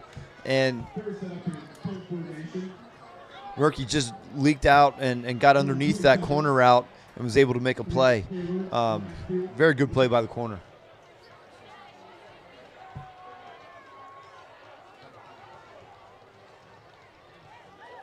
Carlton Weiss with the punt for the Bears.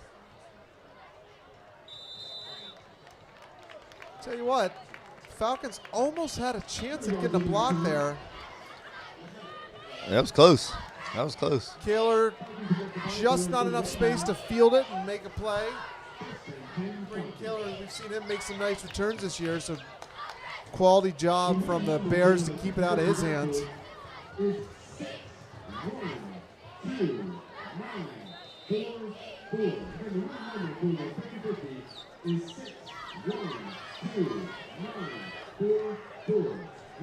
All right, 1st and 10 Falcons, ball at the 30. Huber in the standard shotgun formation that they've been in all night.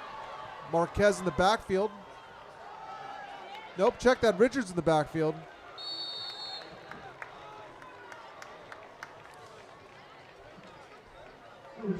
About 6 yards.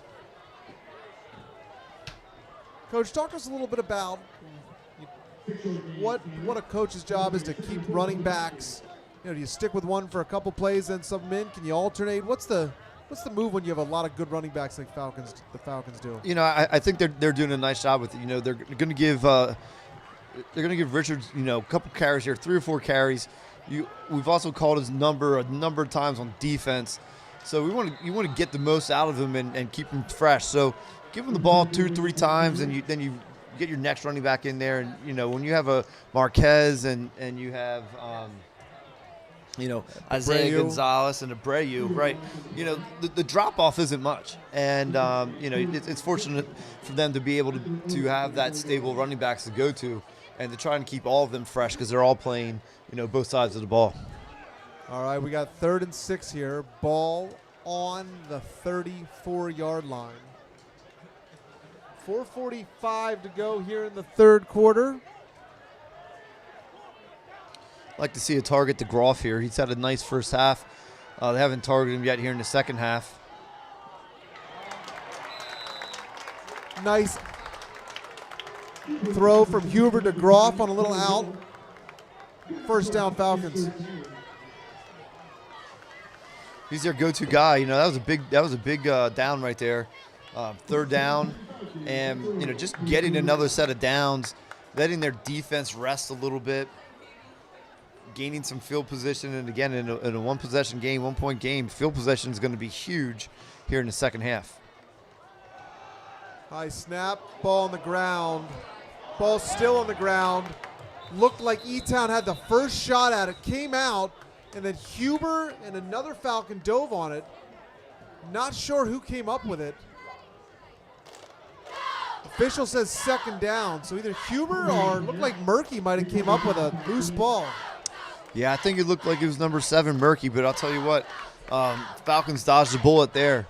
Put the ball on the ground, and it did look like E-Town had the ball, and it, you know, dove on it and just popped out. Yeah, Falcons really get a little lucky there because it seemed to be in the lap of the Bear defender. All right, brings up 2nd and 10.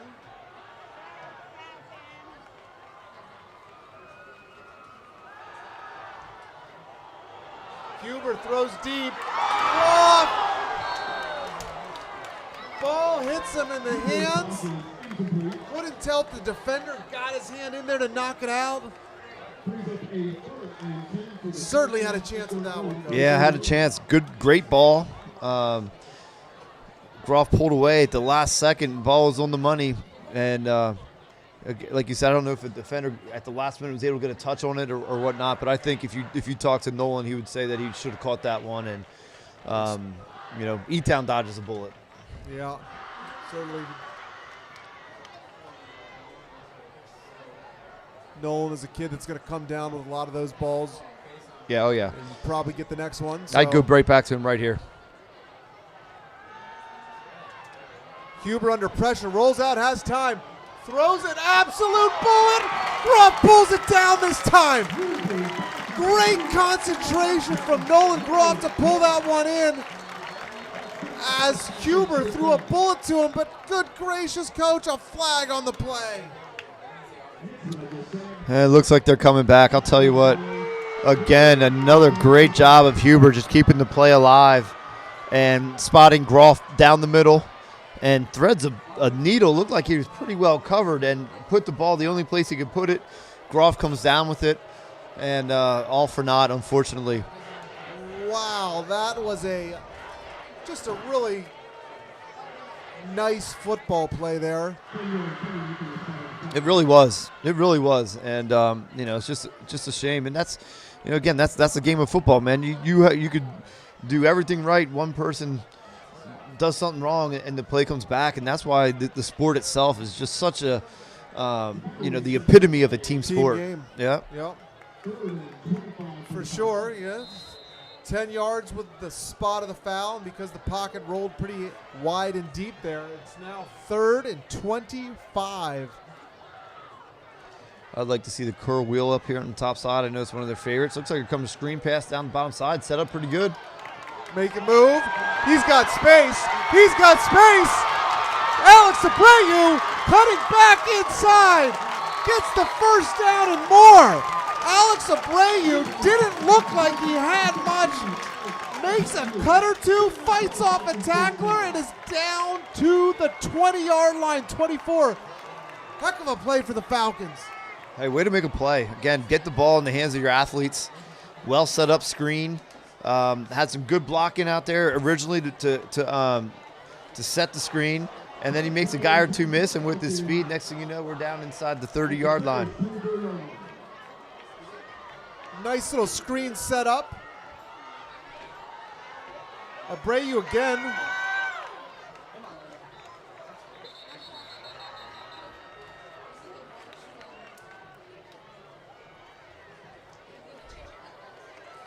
Tell you what, that'll be a fun one to re-watch on the tape there. Didn't look like there was space, and then he just all of a sudden hit the afterburner and ran past his blocker into the open field. Let's see if the Falcons can capitalize on that big play. 2nd and 7. Richards checks back in again. Right now's the money time. You're almost inside the red zone. I think you got to get the ball to your guy, and let's ride him into the end zone here. Huber back. Throws one out to Groff. He's got space. Groff with a stiff arm finds the end zone. And just short. Nolan Groff stepped around his defender. Looked like he was almost in the end zone. Must have stepped out right on the one. Nice little throw and catch from Huber to his favorite target, Groff. It's going to be 1st and goal for the one, coach. Great execution. Almost got in. I'm sure he would love to get in after dropping that one pass earlier in the game.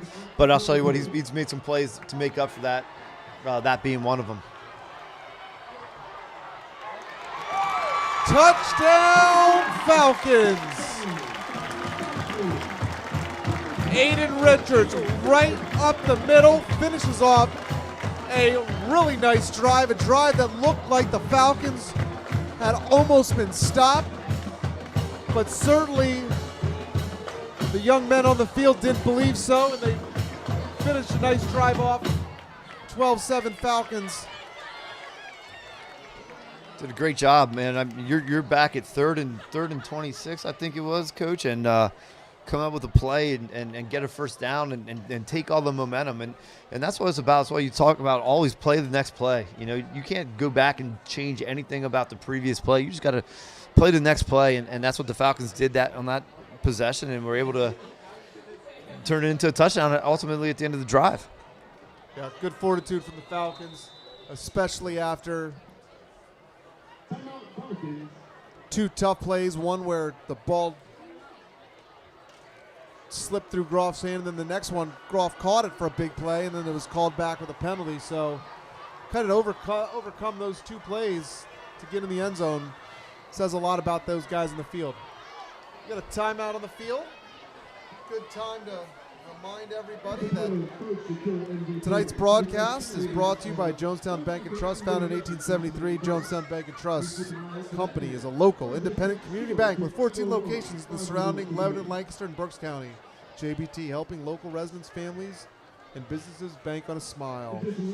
You know what? I know they're about safety tonight, Coach, because I was using the ATM at a JBT, left my ATM card in there, went back in 15 minutes later, and because it wasn't a JBT card, they wouldn't give it back to me. So safety first on their end. Very nice. So maybe I need to get a JBT debit card, so when I leave my debit card in their ATMs, they'll give it back to me.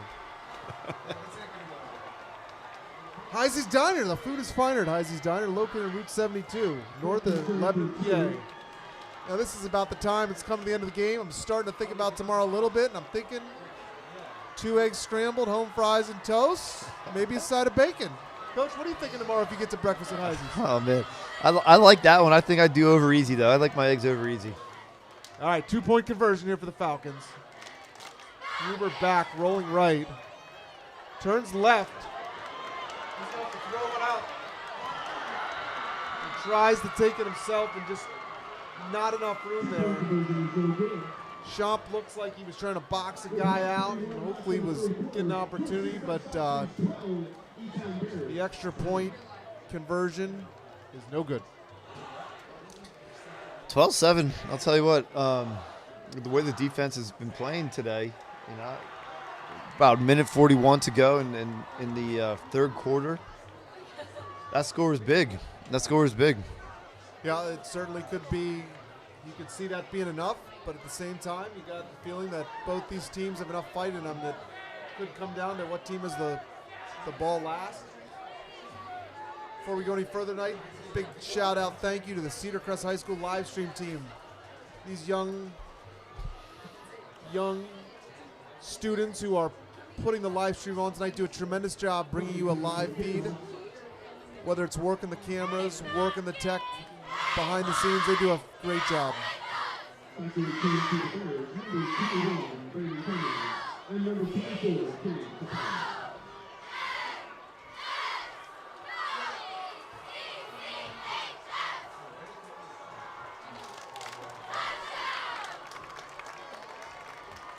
Cheerleaders out in full force tonight. They look to be about 30-some deep. Coach Boger doing a great job with the Falcon cheerleading squad. Oh my goodness, the Falcon student section is fired up tonight. I wish we could get a camera on that. There are white pom-poms waving all over the place. Kickoff by Glover, number 21 for the Bears. Cummings takes the ball up to about the 31-yard line.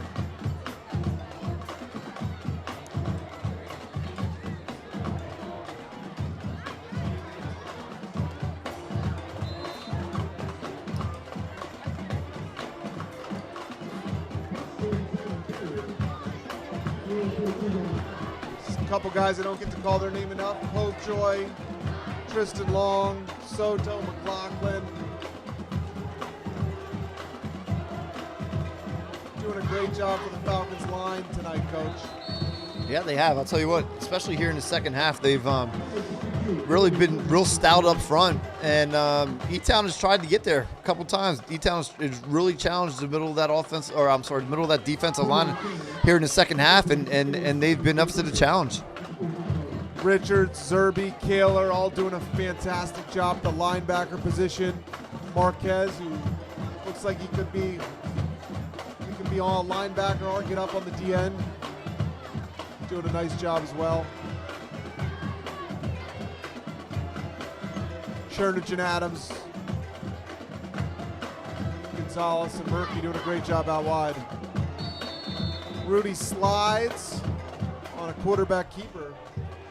I'll tell you, it looked close to blocking the back. It looked like Richards was closing in again, and it looked like the tight end for E-Town might have got him in the back, but no call. And quarterback slides and brings up a 3rd and 2, 3rd and 3. Coach, I don't know about that spot. I thought it's when you start sliding. Yeah. I'd say that slide ended about at the 40-yard line. It started probably 3 yards back, but it's 3rd and 2, and big play here. Hand off to number 21. Cummings around the edge. Looks like he got the first down.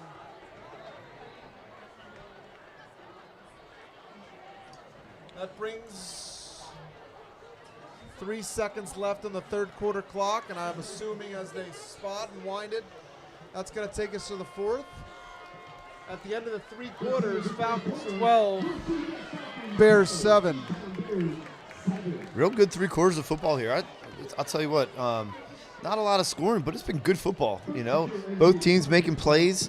You know, Cedar Crest making the most plays right now, in my opinion. And last drive, again, fumbled the ball, were able to jump on it, drop touchdown pass, penalty, and then able to make some big plays and get in the end zone.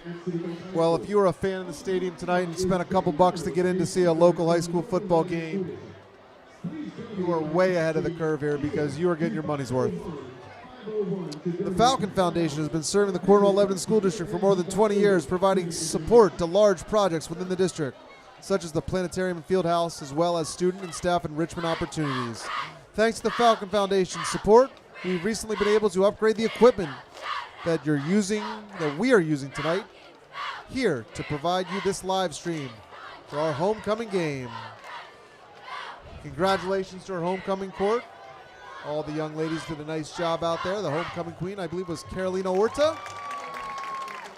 Congratulations to Carolina. A fantastic kid and student. She was when she was in 5th grade at Ebenezer. All right, 1st and 10 Bears. They go to number 22, Lentz. This is about the time in the 2nd quarter, Coach, where we started seeing some different running backs for E-Town. I'm guessing we're going to see a little bit of the same here in the 4th. Yeah, I think, you know, again, they're a little bit like Cedar Crest, where they have a stable running backs that they like to use. And, you know, again, and here's another reason why you want to keep use those stable running backs. You get into the 4th quarter, 1-possession game, you want to make sure that the guy in the backfield who's touching the ball the most is probably your best guy. So I'm not sure if number 22 is for them or not, but again, this is one of the reasons you want to have a fresh running back, you know, late in the 4th quarter. Lentz on the carry again, gets the first down.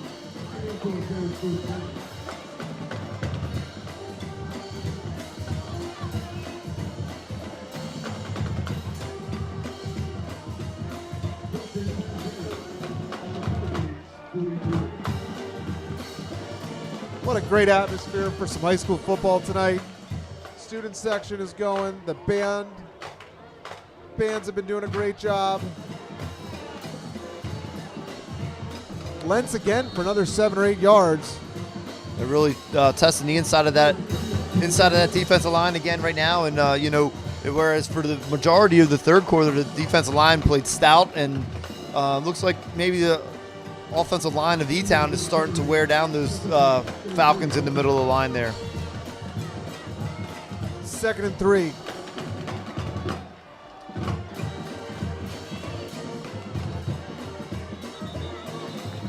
Flag on the play. Guessing a false start, Coach? I think so. They stopped the ball, stopped play before they get the play off. It's typically legal procedure.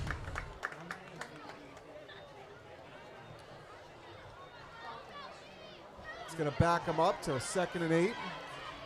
See if the Falcon D can capitalize or if the Bears will continue to stick with that run game.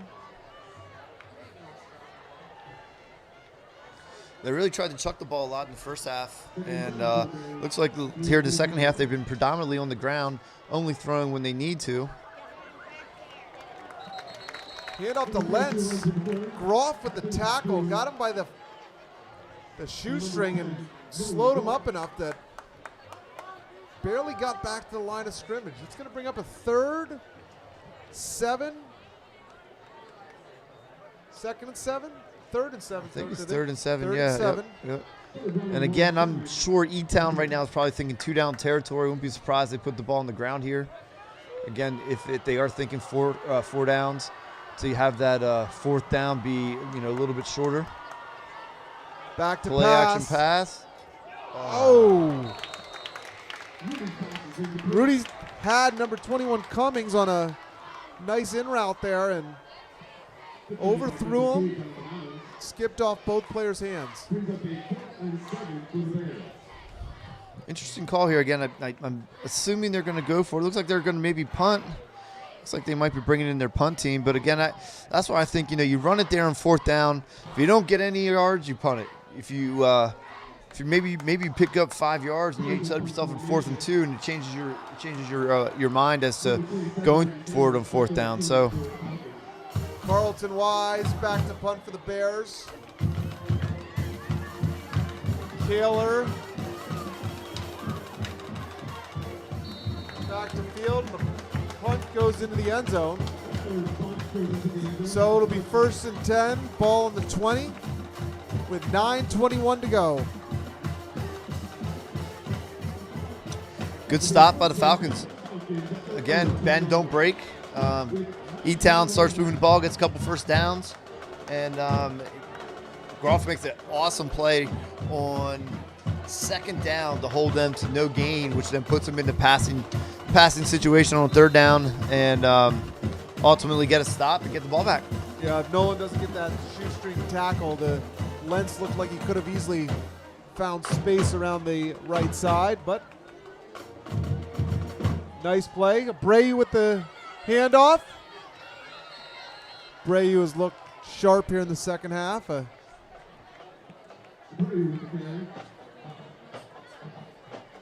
a little bit different type of back than we're used to seeing with Richards and with Marquez. A little more shifty, a little more fast twitch, and again, you saw that tonight. He's put it on display. He's been real fun to watch.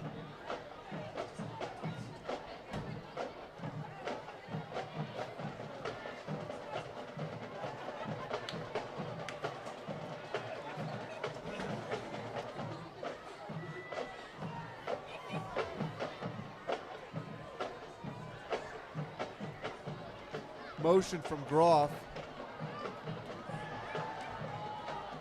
Nice throw and catch.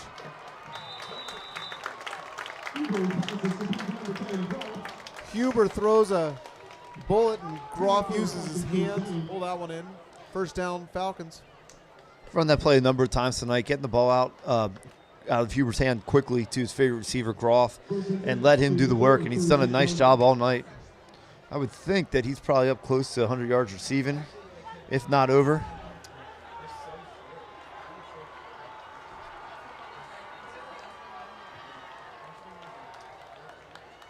First and 10, ball on the 36.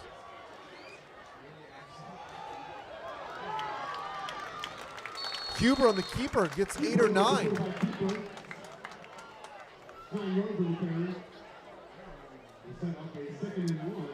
Huber's had some nice runs this evening. Yeah, been able to keep the defense honest. I mean, obviously, I wouldn't say by any stretch of the imagination he's known as a runner. Definitely more of a passer. He throws a real nice ball, but he's run the ball enough tonight to keep the defense honest. And again, when you're getting 9 yards from your quarterback on first down, That's my favorite Coach Smith term, is you're staying ahead of the sticks. yeah, absolutely.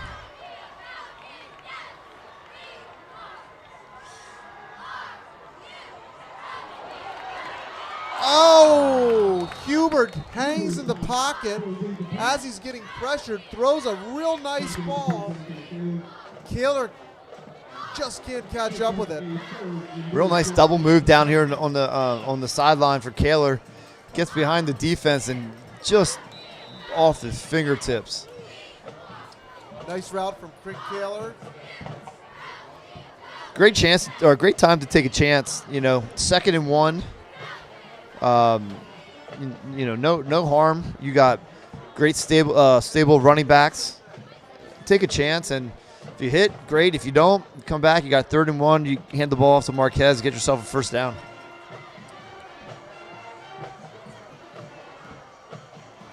Officials seem to be talking there at midfield. Oh.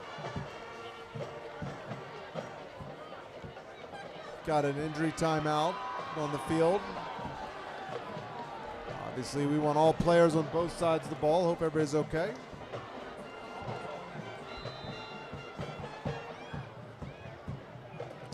Just a reminder, if you are joining us on this live stream tonight and looking forward to the band playing, they are playing after the game. They did not normally play at halftime because of the homecoming ceremony, so they're playing after the game tonight. So if you enjoy good band performance, stick around after the game for the Cedar Crest High School Marching Band.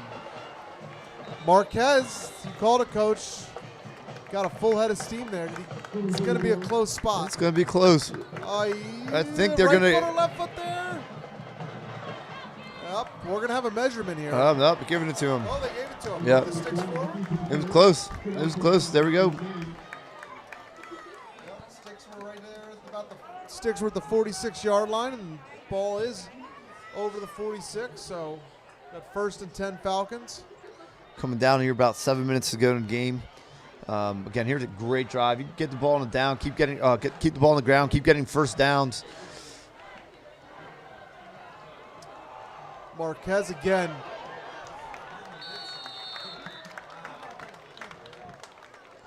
When he gets a full head of steam, I won't want to be the one tackling him. I was just thinking there's a couple reasons I never played tackle football with a helmet. A player like Marquez is certainly one of them. I would not want to be anywhere on the other side of tackling him. Strong runner, big physical kid. Nice run on first down, 2nd and 3. Bray, you back in the game?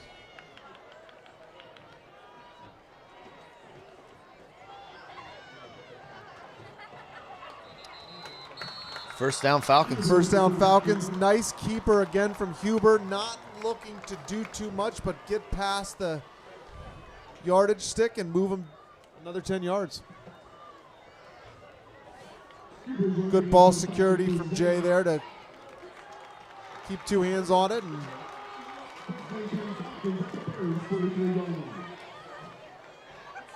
Coach, it's been a fast second half with a lot of the running. We saw more the ball in the air more in the first half, not in the second half. Yeah, I think both teams settled in at halftime, talked about things that were going well, things that weren't going so well, and I think they both decided that, hey, if we're going to win this game, we're going to win in the line of scrimmage, we're going to run the ball, and so far it's been an advantage Cedar Crest. Nice pitch to Abreu. Makes the first guy miss and gets a couple yards. Again, it's going to go down as a 1-yard gain in the stat column, but really he made a man miss that saved a 5-yard loss when he was able to get it back to the line of scrimmage and get a yard. So, again, plays like that are what win football games for you. And I tell you what, Falcons are another first down or 2 away from the clock really becoming big trouble here for the Bears. Yeah, I think so too.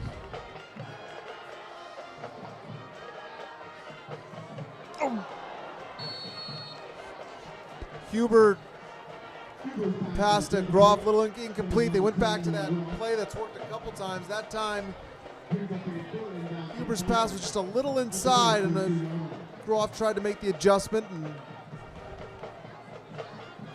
good look, tough play, 3rd and 9. Yeah, big down here. Here we go. I mean, this is gut check time here for E-Town. Can they get off the field in this 3rd and 9? Cedar Crest has answered the bell many times tonight on 3rd down, both also offensively and defensively. And this is, you get this first down, you're taking another minute or 2 off the clock. So this is a huge play. Richards in the backfield. Huber steps up, ball's on the ground. I think he fell on it. I think he got back on it. Good coverage down the field. Huber didn't have anybody open on his initial look. He stepped up and looked like he was going to fire it, and that's when one of the defenders knocked it out. Some of the defenders for the Bears tonight. Number 57, Bradley Candy. Number Sorry, I can't see all their numbers right now. Let's try to get a couple of those names out there. Bears defensive line did a nice job on that last play. Here we go. Groff's done a great job punting tonight. See if you can down one inside the 10-yard line here. Make them go the length of the field. Not one of his best. Yeah, certainly looked like Nolan was trying to angle that away from the returners. Angled it just inside the 30, so it's going to be E-Town ball with 4 minutes on the clock here.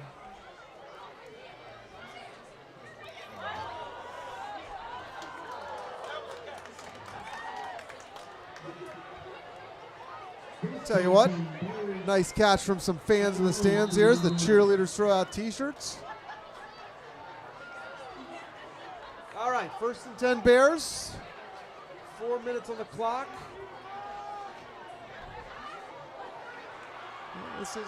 This is exciting. This is what Friday Night Football's about, Coach, huh? Yes, sir. Oh, double reverse. Uh-oh. Number 10's gonna throw. He is wide open. Cummings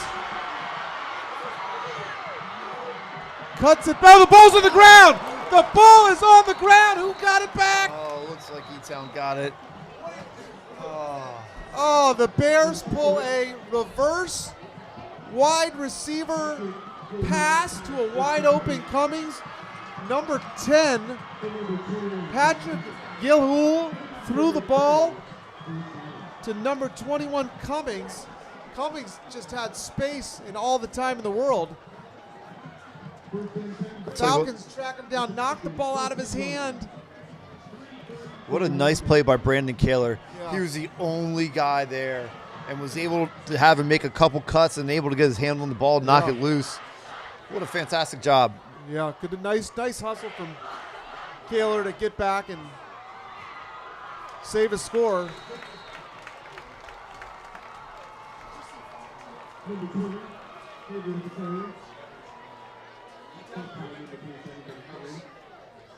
3 minutes on the clock, 2nd and 6, 2nd and 7, ball on the 12-yard line, 13-yard line, 2:48 on the clock.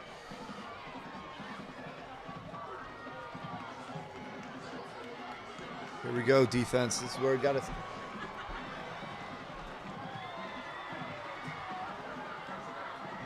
Number 24, Cade Capello around the right edge, finds space. Looks like they ran a little misdirection play to the wide side. Looks like they got a first down. 1st and goal, ball on the. Looks like maybe the 2, Coach. Yeah, ball on the 2. Here we go. Well, Hey, they've done it before. Falcons are either going to need a stop and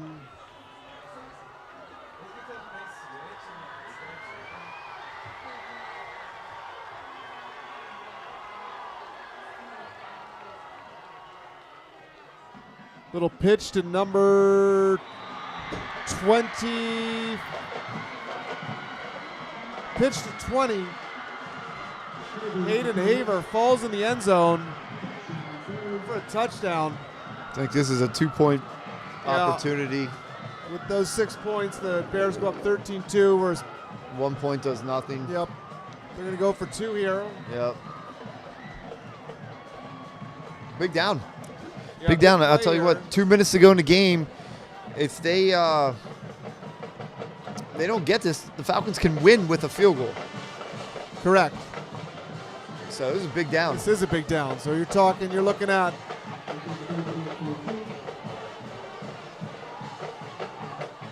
A little bit of confusion. E-Town. It's like they're trying to call a timeout. E-Town calls a timeout. So as we have 2 minutes left in the game here, let's set the stage. Bears score here. They go up 3, and then the Falcons either can tie with a field goal or win with a touchdown. The Bears miss the extra 2-point conversion here. Falcons can win the game with a score or obviously a field goal.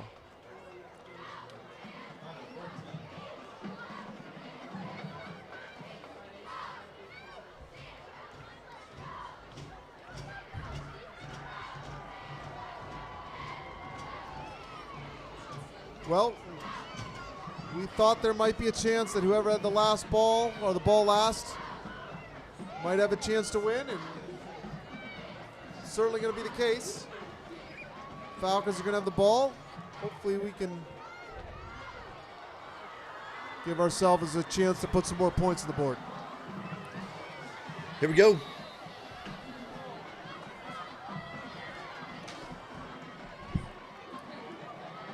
All right, 2-point conversion try for the Bears. Looks like it. Oh, it's the same play, same style of play where they hand it off to number 10, Galul. He was going to throw it. Puts the ball on the ground. Again, Aiden Richards does a great job coming from his linebacker spot. It's just like he's shot out of a cannon, and is able to make the play, make the hit as like you said, looked like he was trying to throw it. He had a guy open in the back of the end zone. So nice play by Richards again. Again, here we are. We're in a 1-point game. Field goal wins it for Crest. Not sure, where they need to get to. I would imagine somewhere between the 20 and 25 yard line. I'm just guessing, but we've seen Benno make some nice kicks this year, so hopefully we can get Benno into field goal range and get a game winner. That would certainly be apropos for homecoming. Everybody loves a game winner. All right, last time Bears kicked off, ball went through the end zone, so deep to receive for the Falcons. Looks like Marquez and... I think that's number 2, Donnie Adams. Okay, Donnie Adams. I was going to say it looked like 2 or 3.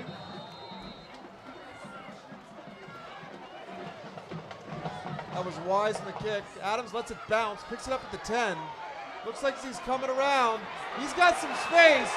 If he can turn it up the field here. Nice return from Adams. That is a great start on the kick return. Good blocking. No flags on the play. It's going to be 1st and 10. Ball right around the 40. Looks like the Falcons are going to need about 35, 40 yards, I would guess, until they're comfortable to attempt the field goal here. Jay Huber has had a nice game. He's connected a number of times to Nolan Groff. He's missed a couple of receivers who've gotten behind the defense, but, the Falcons can get open, and Jay Huber can put the ball on him. I think I like their chances here, Coach. Minute 50, I think all 3 timeouts left. All right.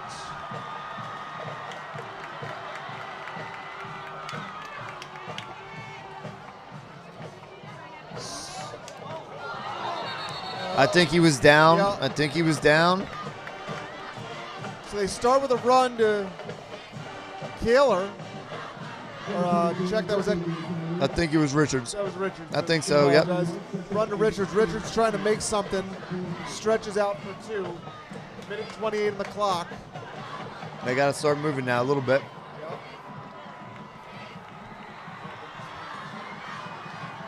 Rolls him out wide. Incomplete. Looks like the pass is intended for number 12, Jack Warrenavich.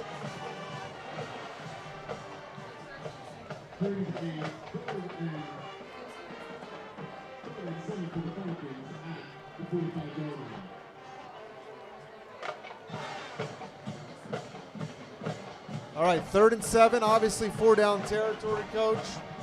Don't need to get it all here, but you got to move the chains to keep yourself in the game. Yeah, for sure. I'd like him to see maybe find Groff over the middle here. It's been one of their best plays throughout the day, as well as, great catch. Number 12, Jack Warrenavich, with great hands, catches the ball sliding out of bounds. So not only do they get the first down, but they get a stoppage of the clock here. Nice catch from young Jack Warrenavich.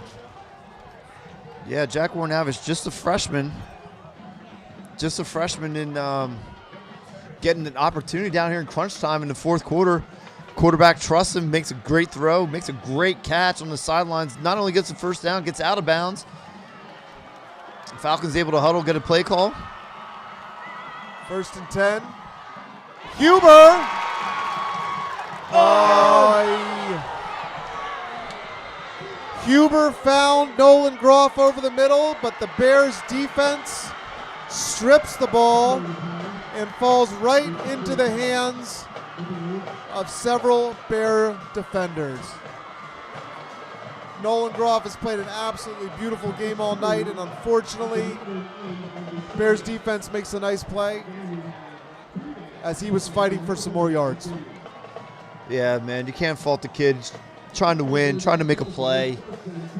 You would have liked him to hold on to the ball. I know he would have liked to hold on to the ball, but like you said, he's played a heck of a football game, both sides of the ball all night long. And, man. All right, the Falcons still have 2 timeouts. Coach,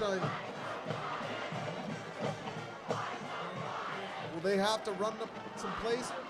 I think they're probably gonna take a knee. It would be my guess. We got 2 timeouts. So they're gonna run the ball. Oh, jeez. Wow, they handed the ball off, and the Falcons were in the backfield quick there.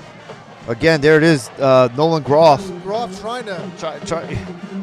Almost did. I tell you what, he's trying to make amends for his last play, and just about did, man. He met the running back just as he got the handoff, and I'll tell you, the running back's lucky to hold on to that ball. That's for sure.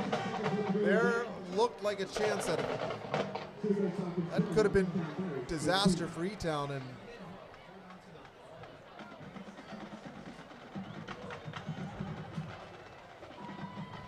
that would have been a heck of a play for Nolan Groff. Let's see if he can make some magic again. Obviously, the Falcons are going to come hard, heavy here, and see if they can make something happen.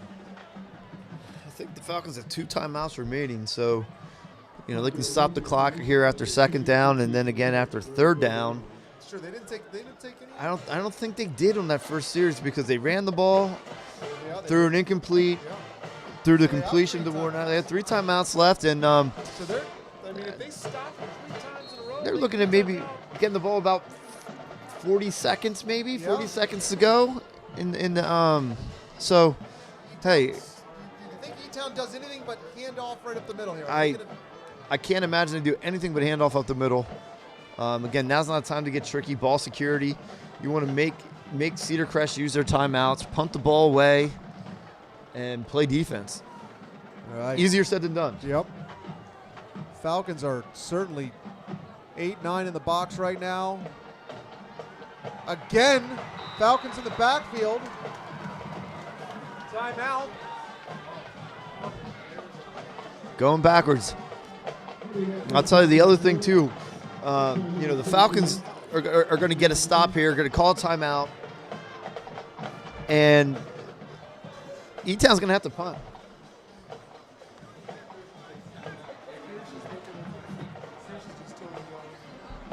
Yeah. And so about a 5-6 second play there.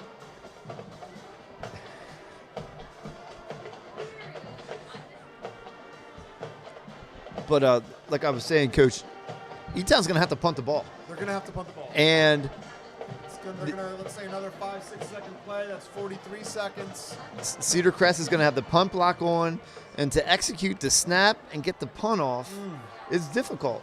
So we got 3rd and 16. Is there any chance they let Rudy throw the ball here? No chance. I just can't imagine. You need to keep the ball on the ground. You need Cedarcrest to take their last time out.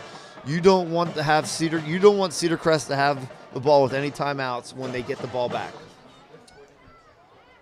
Too many bad things can happen if they would try to throw the ball. Again, put the ball on the ground, make Cedarcrest use their timeout, line up in the punt formation, punt it away, and play defense and try to win the game. 3rd and 16. It's a run right up the middle. Richard stops him in the backfield. They get a stop.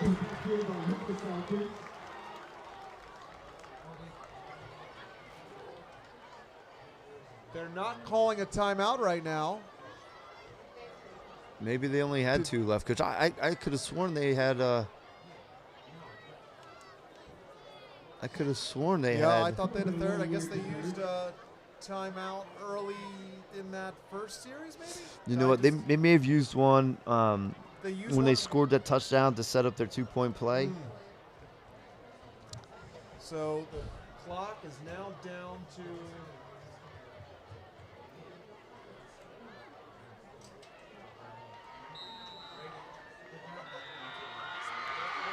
That's it. Wait a second. Well, I'm not an expert, but there was 49 seconds on the clock.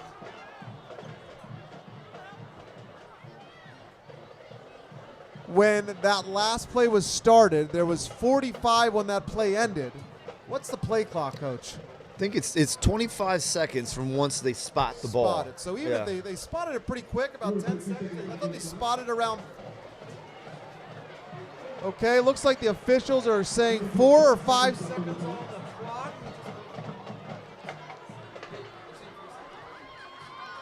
So we got 4 seconds on the clock. Coach, is E-Town going to run around and try to run this out, or do you think there's any chance they punt it? Like, what's the move here? It's a great question. There's a lot that can go wrong if you try to punt it.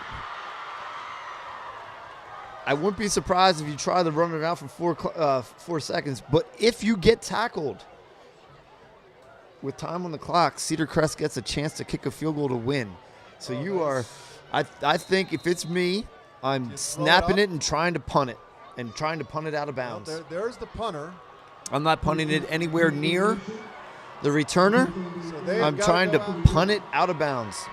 Are we sending the punt team out there? Oh. So it looked like a false start. So it's going to back him up 5 yards, but doesn't really make a difference for the clock, right? No clock. No time comes off the clock. It's a dead ball. They had a penalty on the previous play for a delayed game, which stopped the clock with 4 seconds left. So the only thing it does is it backs them up 5 more yards, makes it a little bit more, dicey here. This is, again, you got a rush coming. Everybody's coming after him here. Oh, over his head. Oh! You gotta field that. You gotta field it, right? Oh. Unbelievable. Well, I don't think an extra second or two would have made a difference there, because that was about an 8-second play, 9-second play. The snap was incredibly high.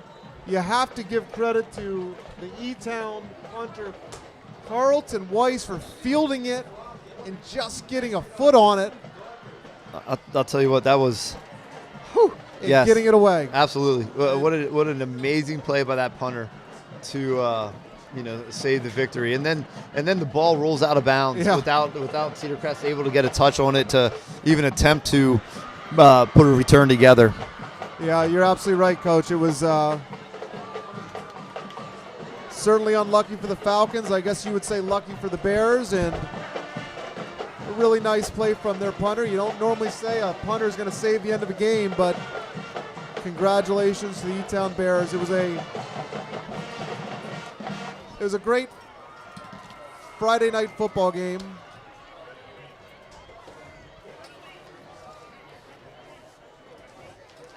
Thank you for joining us on the live stream tonight. Thanks to the Cedar Crest High School Today live stream team for bringing you this coverage. Thank you to the Falcon Foundation for providing the equipment for the coverage. Shout out to our 2 sponsors, Jonestown Bank and Trust and Heisey's Diner. We'll be back for another home game in 2 weeks, I believe, Coach. Yeah, I think we're away next week at Manheim Township, and away the following week at Hempfield, and then we're back home. So I guess 3 Fridays from now we'll be back home for the Cedar Crest Wilson game. Which that'll certainly be a tough one, but thank you for joining us on the live stream. Nice job, Coach, tonight, and thanks for everybody, Mr. Moyer and his staff, for taking care of the behind-the-scenes stuff, and we will see you again. Don't forget to stick around for the Cedar Crest High School Band. Cedar Crest High School Band will be performing in a little bit. We will stick with you to hear the sweet sounds of the band. Have a wonderful night and a good weekend.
Please welcome to the field the Cedar Crest High School Marching Band.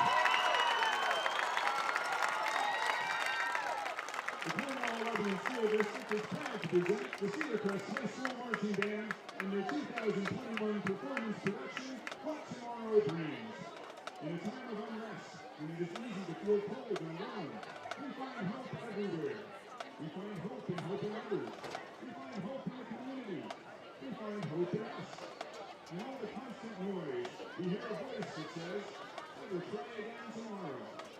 Voices of the community ring throughout the show alongside intricately woven thematic material from somewhere over the rainbow.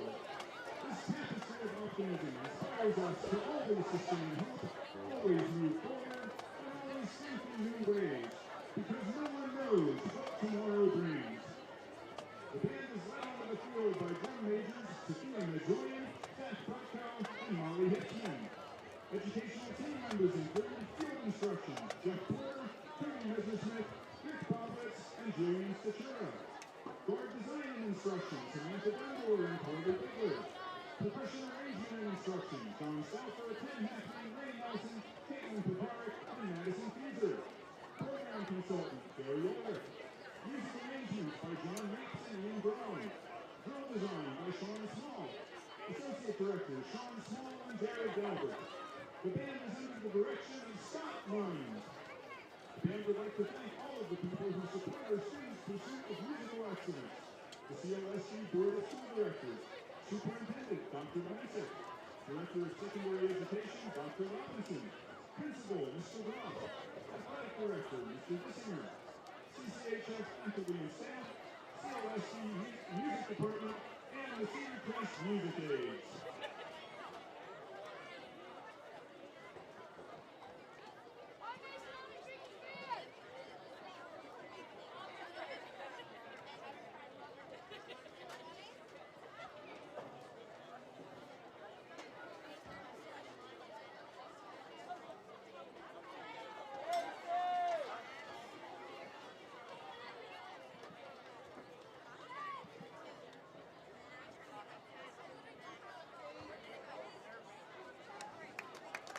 Performing their show, What Tomorrow Brings, please welcome the Cedar Crest High School Marching Band.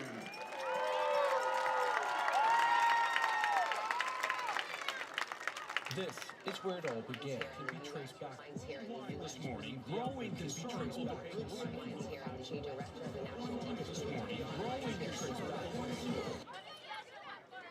Keep your face always toward the sunshine, and shadows will fall behind you. Worldwide this morning, concern over a growing health crisis. The crisis has impacted so many industries this year.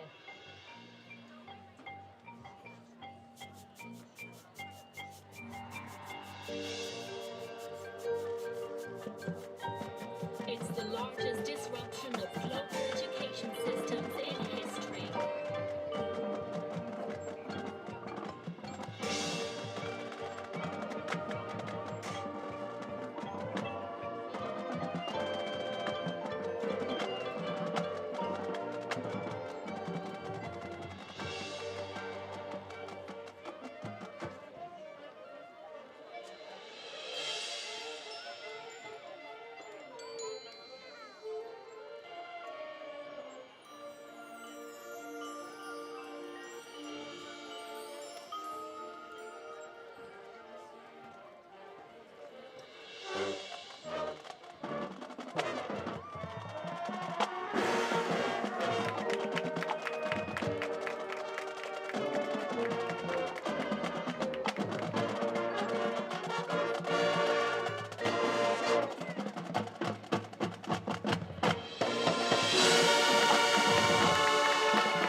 In all this noise, where do you find hope?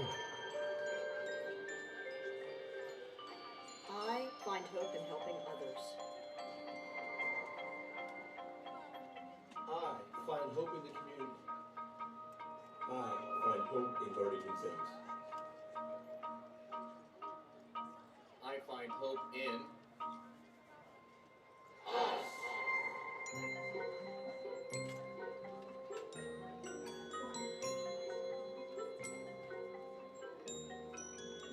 Courage doesn't always roar.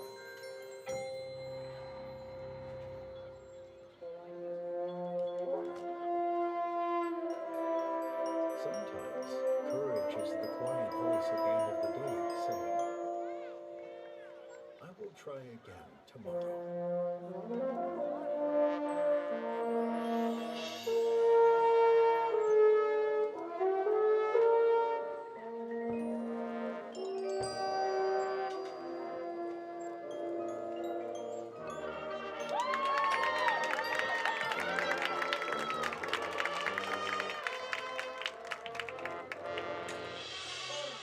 Friends. Frontline warriors. music. Friends. Frontline warriors. All of these give me courage.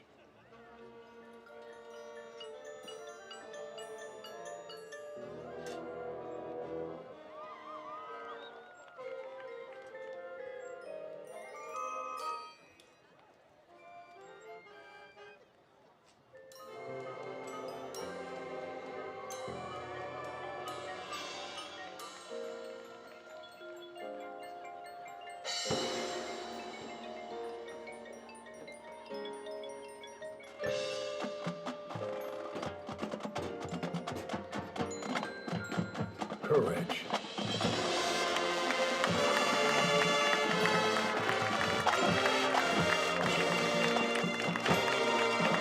Is what brings us together.